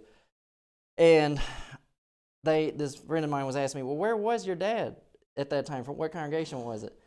And I said, my dad and I have two separate accents. And I said, I always thought my dad was saying Coral Lake. And I said, but it's very possible he was saying Cora Lake. And I said, because as I'm Googling it, that comes up in Memphis next to Whitehaven. And so that's where it all is. But here's my thing. That's Curtis Cates. While my dad was in the 2-year school, my dad is working at Cora Lake congregation. And sometime during that 2-year window, somebody starts trying to introduce Baal's doctrine. And you know what Curtis Cates tells my dad? He says, don't get into it with him. My dad is working with the congregation, and Curtis Cates is not an elder there. And just because it's in the Memphis region, and I love Curtis Cates, but I'm saying just because it's in the region of Memphis does not mean that his papacy spreads to every congregation in Memphis where he can tell a student, don't touch it. And you know what? My dad started challenging these people who were trying to bring in Bale's doctrine. Then do you know what Curtis Cates said to him after the fact? I thought I told you not to touch it. You can be a director of the school and you can tell me that I'm out of your school, but you are not my elder. And you do not tell me to not answer false doctrine. And Bale's doctrine is false doctrine. And I'm saying the same school that tells a student don't touch it is the same school Perfections and false doctrine. that says this. And God grants no grace when it comes to error. It's partyism is biting and devouring. Now, I got to tell you some more stories from history because you might say, well, Caleb, you don't know near enough. Okay, fine. Take it from Jimmy Allen. Jimmy Allen says about himself in his book, he said, aside from George Dehoff, he said, I have baptized more than any other white man in America. Good stat. But he was working at Harding College in Searcy, Arkansas. And you can read Jimmy Allen's autobiography, and he will tell you that George Benson, who was the president of the college, was mistreating him. He said, I was working like a dog and underpaid. And basically, George Benson just said, you're already working more hours than the other teachers, and you're not making as much money as they are. He said, even though he had been working there longer, he said, I'm working harder, I've been here longer, and I'm underpaid. And when he brought it up to George Benson just simply said, teach summer courses then. He didn't care. And because Jimmy Allen was likable and people loved Jimmy Allen, he said, I couldn't teach summer courses because in the summer months, he said, I had to go raise funds for the school. Jimmy Allen's not the only one who complains about George Benson. But here's the second thing. That's called Fire My Bones, Jimmy Allen's autobiography. Here's Tom Albright's autobiography. He taught at Harding College in Searcy, Arkansas. And while he was teaching in, I would say, the Bible department, he got pressure from James Bales, and he loved James Bales. He's got funny stories in there about James Bales. He got pressure from James Bales because James Bales' opinion was that Tom Albright had too many communistic sympathies. What? You're getting fired from the Bible department because of what he considers to be sympathies for communism? George Benson fired Tom Albright. And in this story, you'll read where he says his own family, he said, my parents were very upset with me for being fired from George Benson. And he said, they told Tom that he was making the family look bad. Well, years later, somehow, his mother worked for Harding, and then George Benson fired his mother. And so here's what I say. The commonality is you have a bunch of people who are serving the institution to what my opinion looks like as a reader of all this history. It appears that they're serving the institutions more than they are the local congregations. And it appears that the institutions are taking a backseat to disciple making. And you know, if he says he baptized number 2 to any white man in America, you know, more power to him, I don't know. But that's what it looks like to me as I read it. So here's one thing that I will say about this book. I say the attitude that y'all just keep maintaining and you mistreat your pulpiteers and they go out to another congregation 2 to 3 years and you say, Caleb, what does this have to do with your King's class? I'm asking the question, why do preachers quit? Why do young people leave the church? How did Elijah end up being in this state in 1 Kings 19:4? He went out into a cave by himself and he said to God, I just wish I'd die. And I'm telling you, it is people inside the church and the politics lording it over folks. Now, you say a moment ago, I don't like Rubel Shelley. Look, I don't like the things that Rubel Shelley's doing today either. Okay? I'm not for instrumental music and worship. I'm not basically saying anything about the Christian Church 1906 piano sect. They're still the 1906 piano sect. But I am saying you ought to read both of these books. And I'm saying if you're going to be one of those people who has to ask who wrote it before you can read it, that's partyism. Now, you don't like Rubel Shelley, and that's okay. take it from Ed Harrell then. Ed Harrell is a part of the non-institutional sect. It's a circle within the body. These conservatives over here, they call themselves mainline, that's a sect. These liberals over here, that's a sect. These non-institutional, that's a sect. And I don't go in anybody's circles. I am a member of the body of Christ. And so here's his book, little booklet. It's 26 pages long. You can find a PDF online and you ought to read it. And he says the same thing. Commonly, Ed didn't like the term. Steve Wolfgang said he doesn't care if you call him that. Sometimes you'll hear them called antis. And then I got a phone call from somebody in Texas once, and I said, I'm not trying to be ugly. I said, but it would just help the conversation move a lot quicker if you let me use this term. He said, okay, what is it? And I said, an anti? And he said, spell it. And I said, A-N-T-I. And he goes, oh, Annies. Okay. Ed doesn't really like that term, but this is still what he says. The emergence of the Church of Christ denomination. And you say, Caleb, the Church of Christ is not a denomination. I know it's not. But I had a phone call the other day with a brother down in Corinth, Mississippi. And while I was on the phone with him, he said, Caleb, there are a lot of brethren who sectarianize the body of Christ. And I said, hey, I'm with you. They do. It's unfortunate, and I'm opposed to them. Look at what he said. There is considerable variety within the conservative camp. Religious conservatism is a haven for rank individualists of every stripe. And then that's page 18, and then on page 25, he blames all the division on ignorance and dishonesty. And there's a difference. But here's my thing. Ed Harrell is a bit generous when he's talking about conservatives, and he really gives it to them when he's talking about the liberals. But all these folk who basically are party creators, whether they call themselves conservatives or not, they're still creating parties just as much as a liberal is. And that's why I say, I'm not a conservative. I'm not a liberal. I'm not an anti. I'm not an anti. I'm not any of that stuff. I'm a Christian. And I'm just trying to talk to you today about why it is the case that so many preachers quit and why so many young people leave. And it's because y'all are making the church a business. This is from Alexander Campbell's The Christian Baptist. This was his paper. This is volume number 1, actually. He says, money is the bond of union. Then he goes down here and says, it has not met for 3 months. Why? It's vacant. What do you mean it's vacant? It has not the bread of life broken to it by a faithful pastor. Why?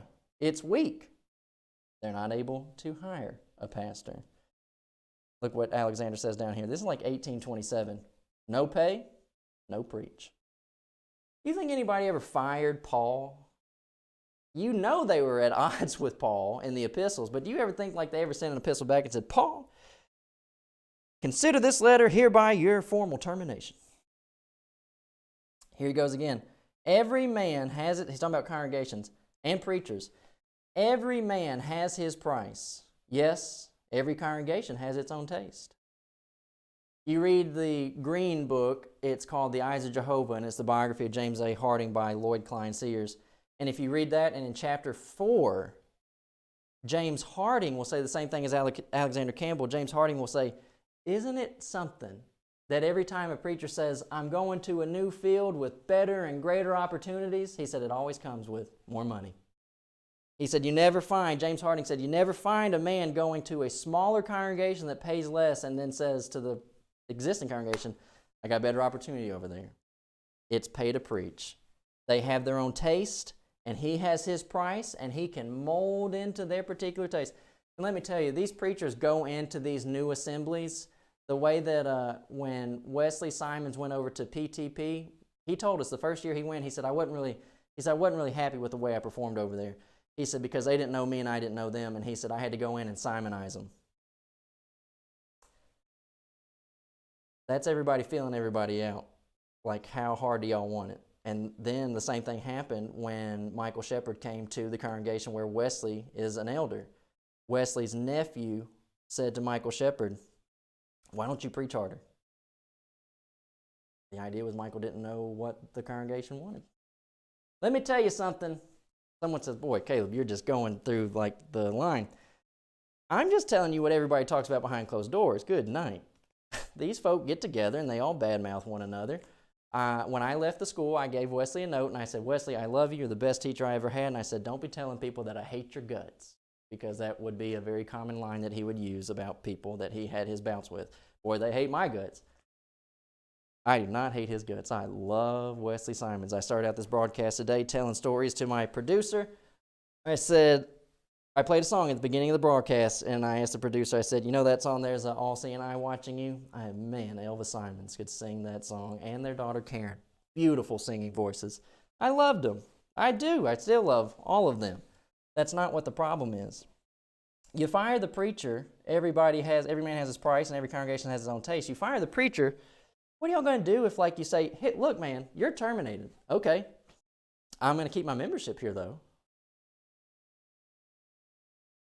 What are you going to do with it?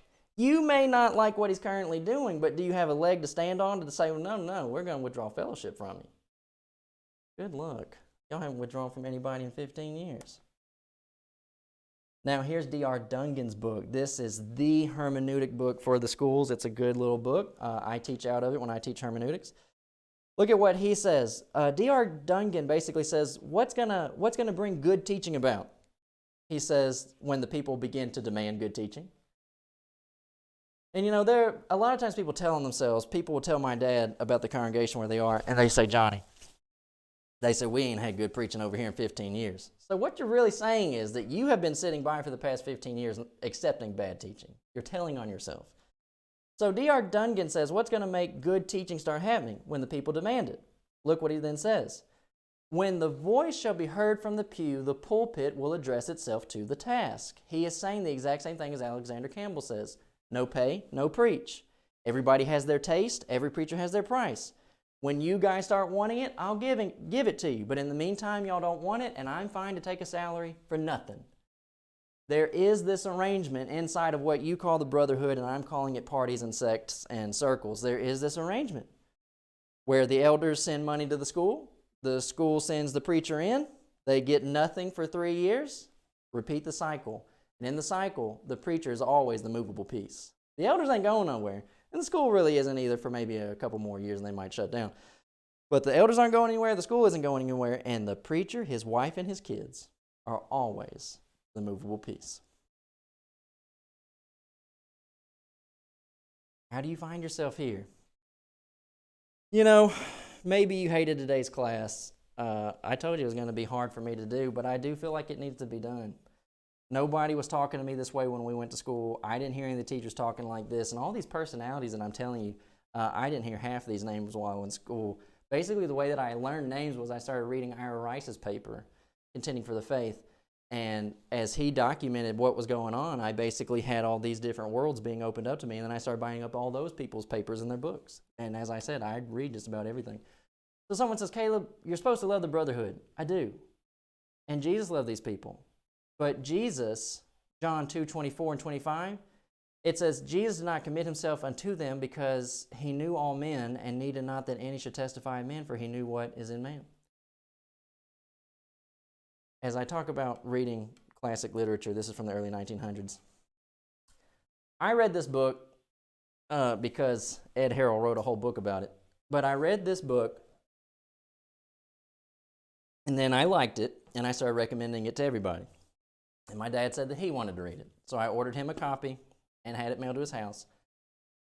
And when he got with me one day and he had read the book, he said, he couldn't remember the page number, and he said, there's a line in there. And I knew what it was going to be. And he said, there's a line in there where he said, the professor's house, he said, there's a line in there where the professor said, you just can't do your own thing other people's way. And I told him, I said, I underlined that because I knew you would like that. And then, you know, I told my nurse who does my stomach medicine, I was talking to her about this book, and then I told her that story. And she said, you did? And I said, yeah. And she said, you know your dad that well? And I said, yeah, I knew he would like that. It is the truth, man. You can't do your own thing other people's way. And so when I started out this class and I said, you find very quickly in 1 Kings 18 and 19 that he is alone, and you quickly say, I don't want to be alone. Let me tell you something.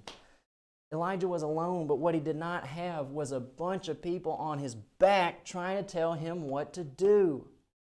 Elijah, you can't just go out there and talk to Ahab this way. You can't just go out here and say these things about Jezebel. Elijah, don't you know you're creating a circumstance for all of us and we're suffering? If he really was alone, then he didn't have all that nonsense.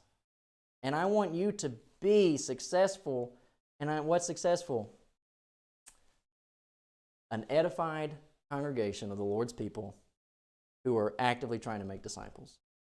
Caleb, what do you want? What I want is I really want to start working towards 100 dedicated people in a cave rather than a multitude of lukewarm folk in an ornate temple.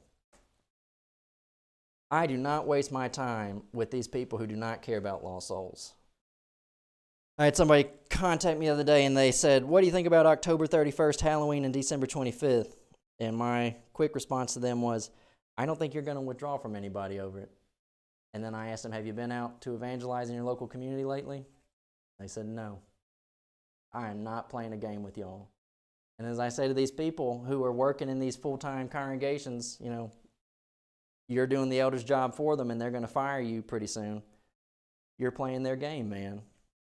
So I can't do too much for you as long as you keep agreeing to play this game with them. But I'm not wasting time with them. I don't think you ought to either. Someone says, Caleb, if we do what you're talking about, we'll be fired. And that's where I say, you're already miserable right now. You might as well start trying to become a free individual. The multitude of things that these people try to get on me with, and I just don't do it. I don't participate in it. And someone says, you can't be serious about this 100 people in a cave. I don't know why not. It's in your New Testament. Therefore, they were scattered abroad and went everywhere preaching the word. You know, one writer, he said, comfort and leisure, he said, is worse on us than adversity ever was. This business where y'all just want to take it easy and do nothing, that's how you die. You don't make disciples, and then the local congregation shuts its doors, and now nobody's being edified, and you're not going to do small groups. What are y'all going to do in the cave? I had another person. They got in contact with me the other day, and they asked me the question. They said, Caleb, do you think that John the Baptist was an Essene? I said, what does the Bible say about it? And they said, well, it doesn't. And I said, then how can I possibly comment on it? I said, it sounds like a whole bunch of speculation that will not make disciples. And they text back and they said, well, it's a lot of speculation. I am, day by day, less interested in brethren's speculations, and I am more interested in this. Jeremiah 9:23 and 24. You know, with a prophet, God basically has to spend some time with the prophet and show them everything that's wrong before the prophet can get up and go and say, okay. Thus saith the Lord, let not the wise man glory in his wisdom, neither let the mighty man glory in his might, let not the rich man glory in his riches, but let him that glorieth glory in this, that he understands and knows me. And I am becoming convinced that all the speculation that y'all bite and devour each other with is not how to know God. That I am the Lord, which exercises loving kindness, judgment, righteousness in the earth, for the things that I delight, says the Lord. So can I make a point with you about how the biting and devouring works? Here's James Bales. So James Bales gets Tom Albright fired. In the late 80s, James Bales starts putting out his marriage, divorce, and remarriage opinions in book form. And the Devers come in and they jump all over James Bales. And you know, I don't agree with James Bales on marriage and divorce. But I know that Roy Deaver spent 5 years having a written debate with James Bales. And then do you know what ends up happening? The reverse. It's not the Deavers taking on James Bales. Then when 1995 comes around, after the Deaver-Fox debate, everybody's lining up to debate Mac Deaver on the Holy Spirit. Why? Because he forced his speculation on everybody. Fox, Bill Lockwood, Jerry Moffitt, Ben Vick, Wesley Simons. People have been debating Mac Deaver on the same thing since 1995. And that's what I'm saying. It's like y'all just recycled the same issues over and over and over. And that's where I, as a young man, say, who is making the disciples here? And who is preaching on this? I've heard some Mac Deaver sermons, and he is a good teacher. I wish that he had not forced his speculation on the Holy Spirit. I wish that he would have just dedicated himself to teaching these principles. Jeremiah 22, verses 15 through 17. Jeremiah is talking to Jeconiah about his father Jehoiakim. We'll get there in our studies. Shalt thou reign because thou closest thyself in cedar? Did not thy father eat and drink and do judgment and justice, and then it was well with him? What does that look like? It says he judged the cause of the poor and the needy, then it was well with him. Was not this to know me? As my friend said at the beginning of this broadcast, she said, church folk are awful folk. Politicians in religion are awful folk. Lords over the flock are awful folk. Those who practice dominion with you are awful folk. Those who seem to be somewhat are awful folk. But there are the rest of us. And let me say this too, I meant to say this earlier on. I have heard my dad say on phone calls, he'll say to people, look, my intention is not to manage you. He doesn't want people he doesn't want to be the puppet master, and I don't either. He doesn't want people under his thumb. What he wants them to do is be free and not entrenched and devoured by circles. We got just a little bit of time. You might say, I just don't know, and this is what I am saying. I'm saying that you don't read Elijah because you see that he's alone, but now I'm saying this to you in another way. I'm saying you have the right to be Elijah. Earlier, I said, someone says, Caleb, you think you're just the police? I don't think that I'm like the police, but I do say this, and my dad says it too. Somebody has to be a modern John the Baptist. And it's not Steve Higginbotham. That came out of nowhere. 2015 Power Lectures, Steve Higginbotham taught out of Matthew chapter 23. And he said, only Jesus can talk like this. And he said, anybody else who would talk the way that Jesus talked in Matthew 23, he said it's hate speech. That's nonsense. We had a Pentecostal preacher in our town who was an open polygamist. I can't call him a wolf in sheep's clothing. We're not going to call Joel Osteen a wolf in sheep's clothing. You got to have somebody who's going to be Elijah. And I'm saying y'all have the right to be Elijah. But with being Elijah, you're going to have the blowback. And a lot of people are not ready for that. And I don't know that I'm always ready for it. It's rough, man, but it's life. This is what it means to be Elijah, though. I'm not talking about excoriating and eviscerating people. Elijah came into all the people, and he said to them, how long are you going to halt between two opinions? If the Lord be God, follow him, but if Baal, then follow him. And the people answered him not a word. You are here to convert these people. You're not here to condemn them. I would hope that you would see this broadcast and not view it as this thing of, Caleb came in and he tore the schools apart. No, I came in and I tried to give an encouraging word to incoming students and outgoing graduates. You're in the machine, and it's going to eat you alive. What it takes to change minds, you have the right to be an Elijah. You have the right to try and go out and help people. And you know what? If you want to make some change, you're going to need an audience. You're going to need a crowd. And that's where someone says, no, I don't know about that, Caleb. I don't know about having a crowd and an audience. You say, I'm more of a one-to-one, one-on-one guy. Oh, really? You're advocating door knocking now? One-on-one? Personable? Individual to individual? I thought that was too labor-intensive. These people, you can't please. You can't please them. Let me tell you as we close out today, you'll never get to do this as long as you stay in their political machine. You will never get to have debates. And debating works. Debating converts people. Let me go back over here and show you something. YouTube, Johnny Robertson. Playlists, you go down here, all the debates. My dad has had however many, and I've had a couple. Look, let's go to it. Shirley Phelps, God Hates Fags. That's one of the biggest Calvinist teachers in America. And I'm saying, little old Johnny Robertson out of Detroit, Texas, debated with one of the biggest Calvinistic teachers in America and made her look like a fool. I don't even know how many thousands of views it has. Johnny Robertson. What's this guy's name? I can't remember him, but this one is Kenneth Johnson. Something Bullens, maybe? Dan Parker, Calvinist. Malvester Muhammad, Nation of Islam. Bob Lawson, Agnostic. Armando Deloa, Apostolic. A.C. Smith, Brian Edwards. Let me tell you, debating works. And here's what I'll tell you again. I'm in Wesley Simon's office. Wesley's upset with me. I'm door knocking, and he's getting upset with me. And he says to me, about our method. He was always taking me in his office to talk about method. And one day he says, Caleb, how many denominational preachers has your dad converted? And I said, I don't know. And so I texted my dad. And as I'm waiting on my dad to respond, Wesley tells me how many denominational preachers he has converted. When the text comes back, my dad has converted more denominational preachers than Wesley Simon. So I tell the number to Wesley from my phone. I said, it's this many. And Wesley goes, that don't prove nothing. Wesley, you're the one who brought it up. If I told you that my dad converted one sectarian preacher with all these debates, you would say that just doesn't outweigh all the damage that Johnny Robertson has done and that you're currently doing. What if I told you he has converted 5 sectarian preachers? What if I told you he had converted an apostolic preacher and the whole family?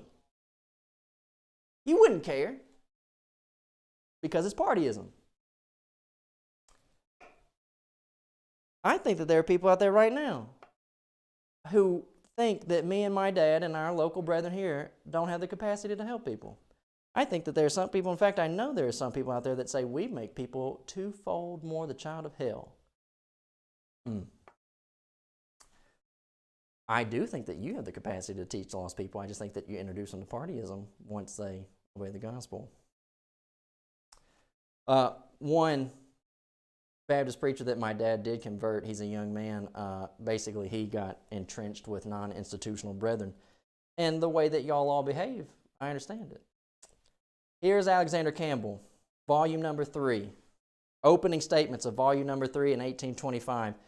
Notwithstanding the flood of opposition which was intended to have overwhelmed this work and aimed at its destruction by an ambitious priesthood and their deluded admirers, it has acquired an extensive growth in its circulation.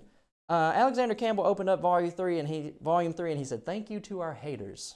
You have spread our paper far and wide. Do you know what you do?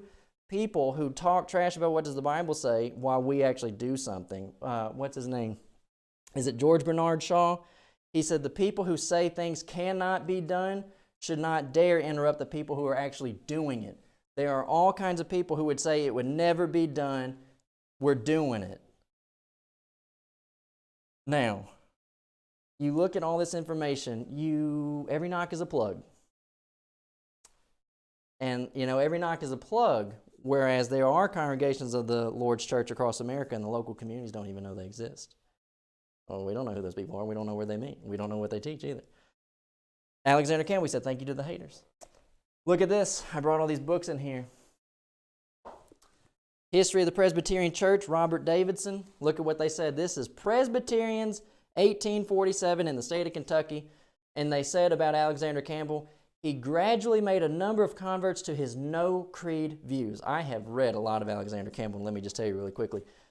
People who don't read Alexander Campbell need to stop forming opinions about Alexander Campbell. You don't know what he was teaching. Alexander Campbell was not out there trying to dominate everybody's opinions with his own opinions. He was telling them, stop pressing your opinions. Someone wrote to him and said, Alexander, you don't have the right to ask people to give up their opinions. He said, I'm not asking them to give it up. I'm asking them to keep it private. No creed views. Follow the Bible. Surround yourself with, he said, 10 to 15 people and try your best to study the New Testament. Look at this down here. Gradually made a number of converts to his no creed views. In less than 20 years, he had converted over, what does it say, to the number of 150,000 members and upwards. How? The same Presbyterian said, Mr. Campbell's forte is controversy.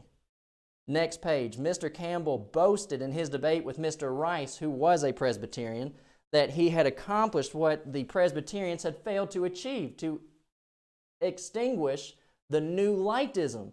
His aim was to save some of those speculators, the honest and the candid, and to paralyze and silence the uncandid. Talking about can't use Matthew 23. Look at what Alexander says about some of his writing. He says, perhaps in this instance we were too much in the spirit of Elijah, who thus addressed the false teachers of his time, and in relation to their God said to them, cry aloud, for he is a God. Either he is talking or pursuing, or he's in a journey, or peradventure he sleeps and must be awakened. Yet this Elijah was one that feared and loved and served God of Israel, though a little profane, as some would say, on this occasion. Paul, in the same spirit, said, you suffer fools gladly, seeing yourselves are wise, and also besought to the Corinthians to forgive him the wrong he had done them, and not being burdensome to them by taking their money. On sundry occasions he speaks thus profanely, especially when he said, the things which the Gentiles sacrifice, they sacrifice to demons and not God. Someone today says, Caleb, you can't tell these sectarians that they're actually doing the devil's bidding and not God's. Y'all don't have a clue what you're talking about. You don't study your Bible. You don't make disciples. You probably don't even know 5 lost people. And then it was also very impudent in him to say the Cretans are always liars, evil beasts, slow bellies. That's volume 1. You don't have to read too much Alexander Campbell to start seeing this stuff. Public discussion, Alexander Campbell says, debate works. I'm going to probably go a couple extra minutes. Debate works. Public discussion is, we are convinced, one of the best means of propagating the truth and of exposing error in doctrine or practice. We now reap the benefits of the public debates of former times, and we have witnessed the beneficial results of those in our own time, and we are fully persuaded that a week's debating is worth a year's worth of preaching, such as we generally have for the purpose of disseminating truth and putting error out of the countenance. There is nothing like meeting face to face in the presence of many witnesses and talking the matter over, and the man that cannot govern his own spirit in the midst of opposition and contradiction is a poor Christian indeed. Keith Mosher told us in class that he did not debate Rubel Shelley because Keith Mosher himself said, I cannot control my temper. Here's another quote. Controversy. If I was by now an editor bishop, after only 2 years, I was a controversial one. While there were many who rallied behind my efforts, the powers that be were out to minimize my influence. There were instances of preachers taking Bible talk into the pulpit and advising the people against it, which proved to be the most affecting advertising. He said, I became the issue of the journals. Again, that's one of the most noted liberals of his time frame, saying controversy is how you change people. And as you basically say, well, I know some liberals, Caleb, good. But this is what he said about debate. And you say liberals don't like debate. Yet I am persuaded that like most evil, this one too is a perversion of good, people saying don't debate. He said debating can be a helpful device in weeding out impurities in our thinking and clearing out a lot of the cobwebs that cause our hang-ups about a lot of things. Wherever man is free, he has become more responsible and more intelligent through reasonable disputation. So he says debates are good. And he participated in a debate that I have here today. It's called the Bill Humble Garrett debate. And you can find these online. And Bill Humble, interestingly enough, is the person who wrote the book called Campbell and Controversy. They have similar hardbacks. Bill Humble said Campbell is a controversial figure, and he got a lot done. How? By having debates. Now, Elijah mocked them.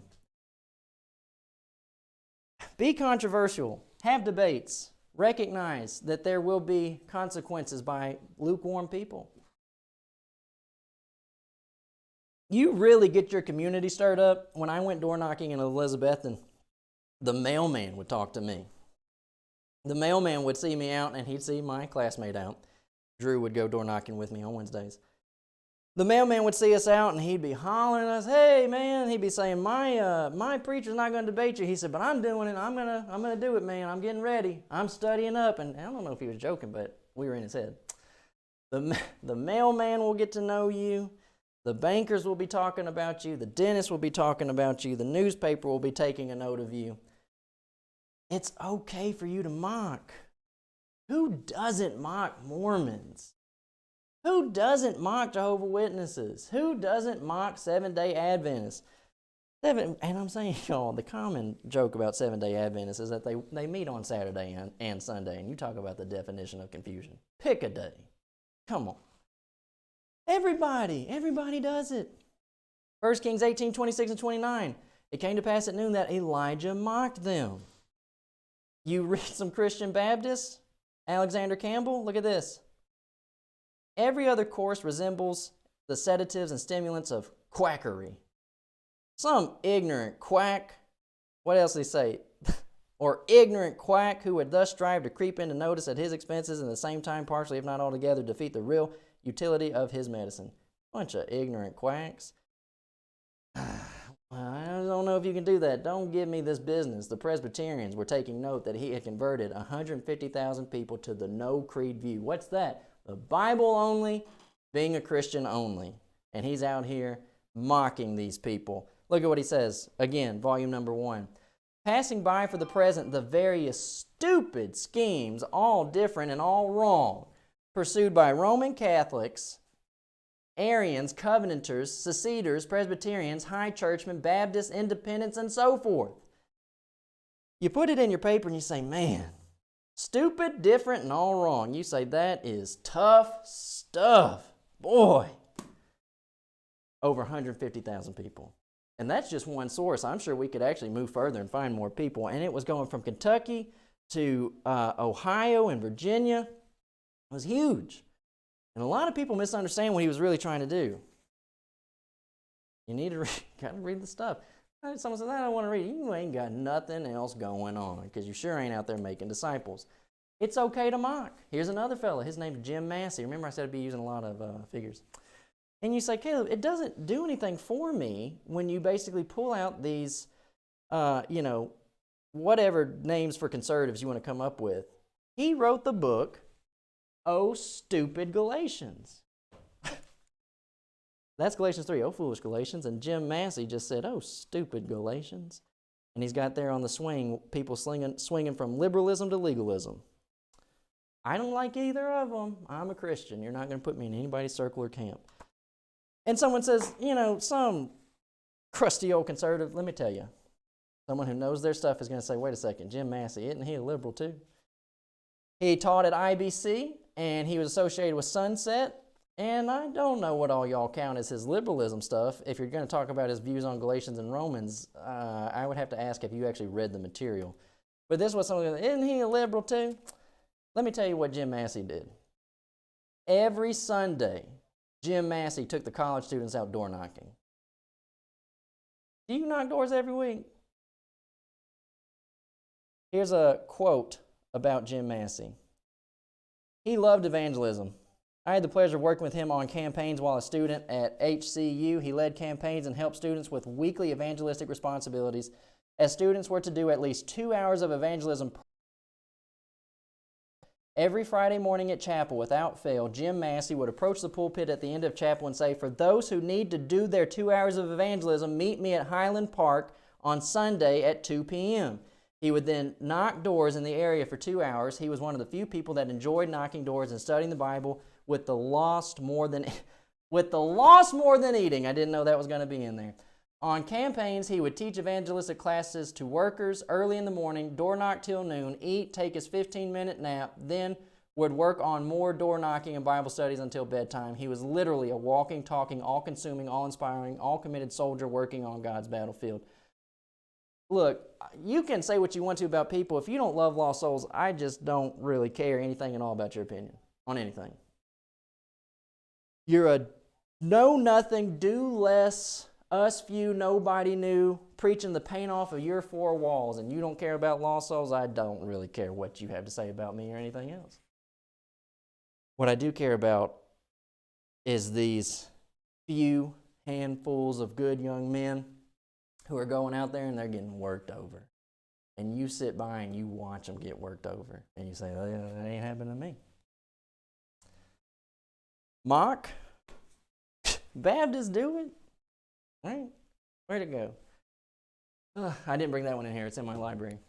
This is a book by Peter Ruckman, and he titled the book, Why I'm Not a Campbellite. I'm not a Campbellite. But in there, he's got chapter 3, and he calls Campbellites, he says, the original Southern Catholics. That does not hurt my feelings. It's funny. Whatever. But I'm saying it doesn't hurt my feelings because I can answer that. And it's not personal. I disagree. He disagrees. He came up with a little silly chapter heading. But I can answer baptismal regeneration, and I can answer meritorious works, so no skin off my back. Can I talk to you about the approving of the mocking?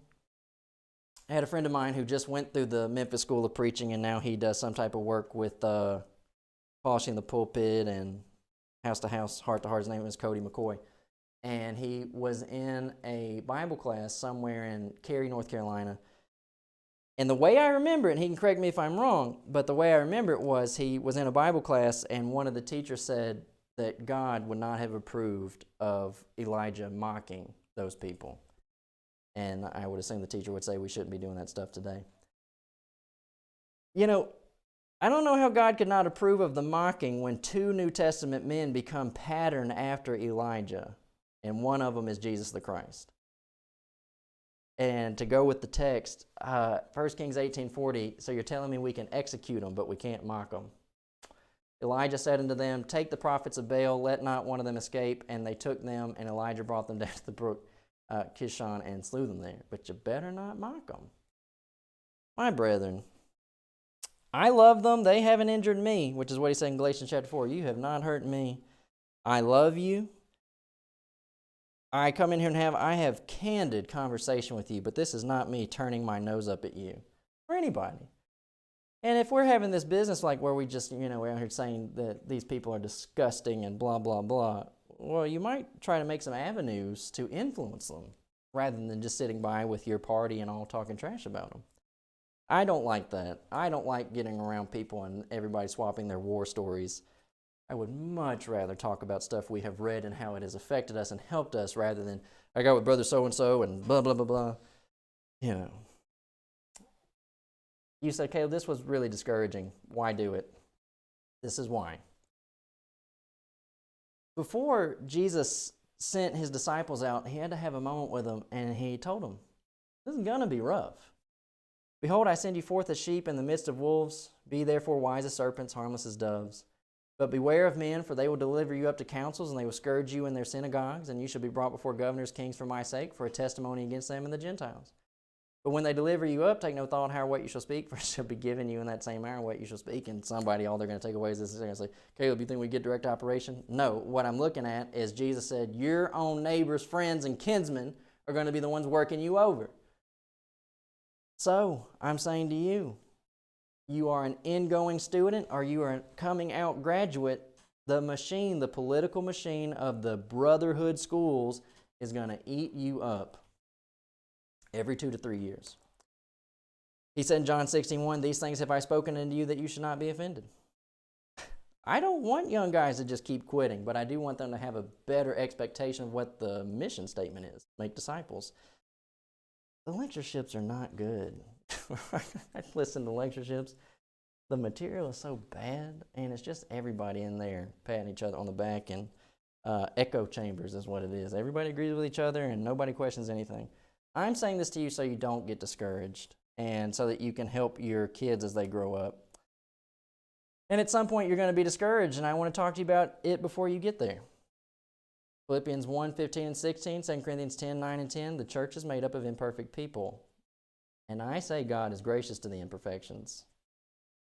And it's not just your poor singing. It's your sin. It's my sin. It's God's grace with me while I want to grow through my imperfections. And the growth might be slight. Some indeed preach Christ even of envy and strife, and some also of goodwill. The one preached Christ of contention, not sincerely, supposing to add affliction to my bonds. And he says, every way, whether in pretense or not, he says, I rejoice because Christ is preached. I'm going to work with imperfect people. That I may not seem as if I would terrify you by letters, for his letters say they are weighty and powerful, but his bodily presence is weak, and his speech is contemptible. You're going to have people out there just talking trash about you endlessly. And, who cares? One analogy is, for people who are haters, a man, he said, look, I'm like the guy driving the train. And he said, I come through town, and dogs see a train, and they lose their mind. He said, you think I stop my train to go out there and kick the dogs? What those dogs are doing. Why do you care so much about what people's opinions are? If you're getting stuff done, God bless you. And I'm saying it's to your own benefit to escape the partyism. If you do the work, at some point you're going to find yourself here. Do you read Elijah? He has this debate on Mount Carmel, and it's not like fist pumping, when he gets done.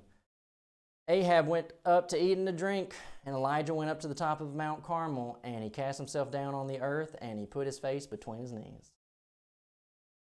It's life. It's hard. You have this whole display with everybody. You don't know that it's going to change anybody. That's what you basically go home thinking. You drive yourself home from a debate, and you say, I don't know what we did. Is it going to bring fruit? I don't know. Am I going to have people hating on me? Boy. I debated Andrew Sluter, and I don't care. I'm just telling you how it went. I debated Andrew Sluter, and I had these people texting me, talking about, if I were you, I would have done X, Y, Z. Well, why don't you go debate him then? That's what you're in for. Can you do it? I hope you can. I'm praying for you. I want you to have a good life. Peaceful. And I'm saying, in order to have a peaceful life, you're going to have to put some barriers up. I want you to be free. I don't want you bound down and pent up with anxiety about what these people are going to do to you. I'm misunderstood, to say the least. I don't hate you guys. I feel bad for you. And I'm worried about you, that people are going to end up here. 1 Kings 19:4. But he himself went a day's journey into the wilderness and came and sat down under a juniper tree, and he requested himself that he might die, and said, it's enough. Lord, take away my life. I have to have this moment. Who do you think you are to judge this? I told you, my dad has mentioned it too. I gave a lot of grace to King Saul, and some brother out in Missouri, he was like, oh, I'm not having any of that. I don't read these accounts to be lifted up, see their humanity, see Jesus in the New Testament with these people's humanity and their hardship, and then say, tisk, Elijah. No, I don't judge him. And I say, I doubt that you or I will ever know how it feels to be that tired and that underappreciated. And I also don't think that you are crazy for wanting to go to heaven. This man, I'll quote another liberal, as y'all would call him. And he wasn't that old when he said it. He's a little old. But he said something about wanting to go to heaven. And all these people, he said, I say that, I go around, I say that, I want to go to heaven. He said, these Christians, he said, they look at me like I'm out of my mind. And he said, some of them say back to me, they say, you mean you want to die? And he said, you mean I want to go to heaven? He said, if there was a bus on I could get on, I'd get on right now, I'd get on that bus, I'd go to heaven. He said, y'all are out of your mind if you would not. Paul said, I am in a strait betwixt two, having a desire to depart and to be with Christ, which is far better. Life is hard, and you got a fantastic reward waiting on you. Someone now has a moment to say, is Caleb advocating taking your own life? No. And neither was Elijah. He did not go in the cave and kill himself. He went in the cave and asked God to kill him. And I can't imagine that Elijah does not know the story of Enoch, who walked with God, and then he was not because God translated him. Can I get some translation about now? What's wrong with that? He is going to get it. Fire chair, it's going to take him into heaven. Got his wish, didn't he? Are you judging him for it? Here's my final conclusion. We're going a bit long. We're almost done. But here is my final conclusion with Elijah. Elijah has all these bouts with Ahab. And Ahab is awful. Ahab is horrendous. But because of our class 2 weeks ago, you know Ahab repented. The word of the Lord came to Elijah the Tishbite, saying, Arise, go down to meet Ahab, king of Israel, which is in Samaria. Behold, he is in the vineyard of Naboth, whither he is gone down to possess it. And you shall speak to him. It came to pass when Ahab heard those words that he rent his clothes. He hears the words of Ahab. He's repenting. He heard the words. He rent his clothes, put sackcloth upon his flesh, fasted and lay in sackcloth and went softly. The word of the Lord came to Elijah the Tishbite, saying, Do you see how Ahab is humbling himself? Because he's humbling himself, I am not going to bring the evil in his days, but his son's days will I bring the evil upon his house. Would you like to see your enemies? And I'm saying you have a moment with God where your enemy repents and then God says to you, Caleb, isn't this good? Look at your brother over there.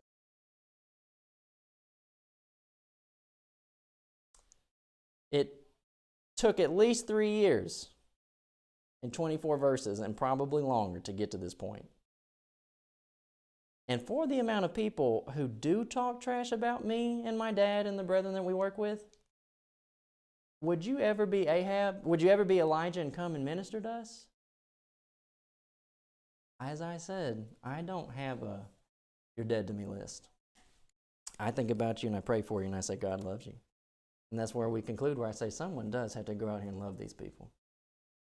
Luke 9, 53 through 56. The Samaritans wouldn't receive Jesus on his way to Jerusalem, and the disciples, James and John, said, Lord, wilt thou at this time command fire to come down from heaven and consume them, even as Elijah did? But he turned and rebuked them, and he said, You know not what manner of spirit you are of, for the Son of Man is not come to destroy men's lives, but to save them. And they went to another village. Someone might look at this and say, Caleb, look, that just undid everything you said about Elijah. No, it did not. I said Elijah had the mind to convert people. He asked the people, how long will you be halting between two opinions? He was there to deliver, not destroy. He says to these people, you don't know what your spirit is of. The Son of Man has come not to destroy men's lives, but to save them. And they went to another village. I don't hate y'all. 2 Corinthians 10:8. This passage says, For though I should boast somewhat more of our authority, which the Lord has given us for edification, not for your destruction, I should not be ashamed. 2 Corinthians 10:8. John Shannon, he says, use your power to deliver, not destroy. Amen. 2 Corinthians 12:15, I will verily gladly spend and be spent for you, though the more abundantly I love you, the less I be loved. It's hard how it works that way, but that's the world we live in. 2 Corinthians 2:5, he says, if any man cause grief, he's not grieved me. Galatians 2:12 down at the bottom, you just can't see it. He says, you've not injured me at all. None of this is personal, at least not for me, not for my dad. It's the world we live in. And the inconsistencies, they bear more problems. And the failure to recognize the real mission statement creates other problems. Romans 15:6 and 7. That you may with one mind and one mouth glorify God, even the Father of your Lord Jesus Christ. Wherefore receive ye one another, even as Christ also received us to the glory of God. Jesus isn't receiving people into a particular party. Where'd you go to school? What Jesus would say to you?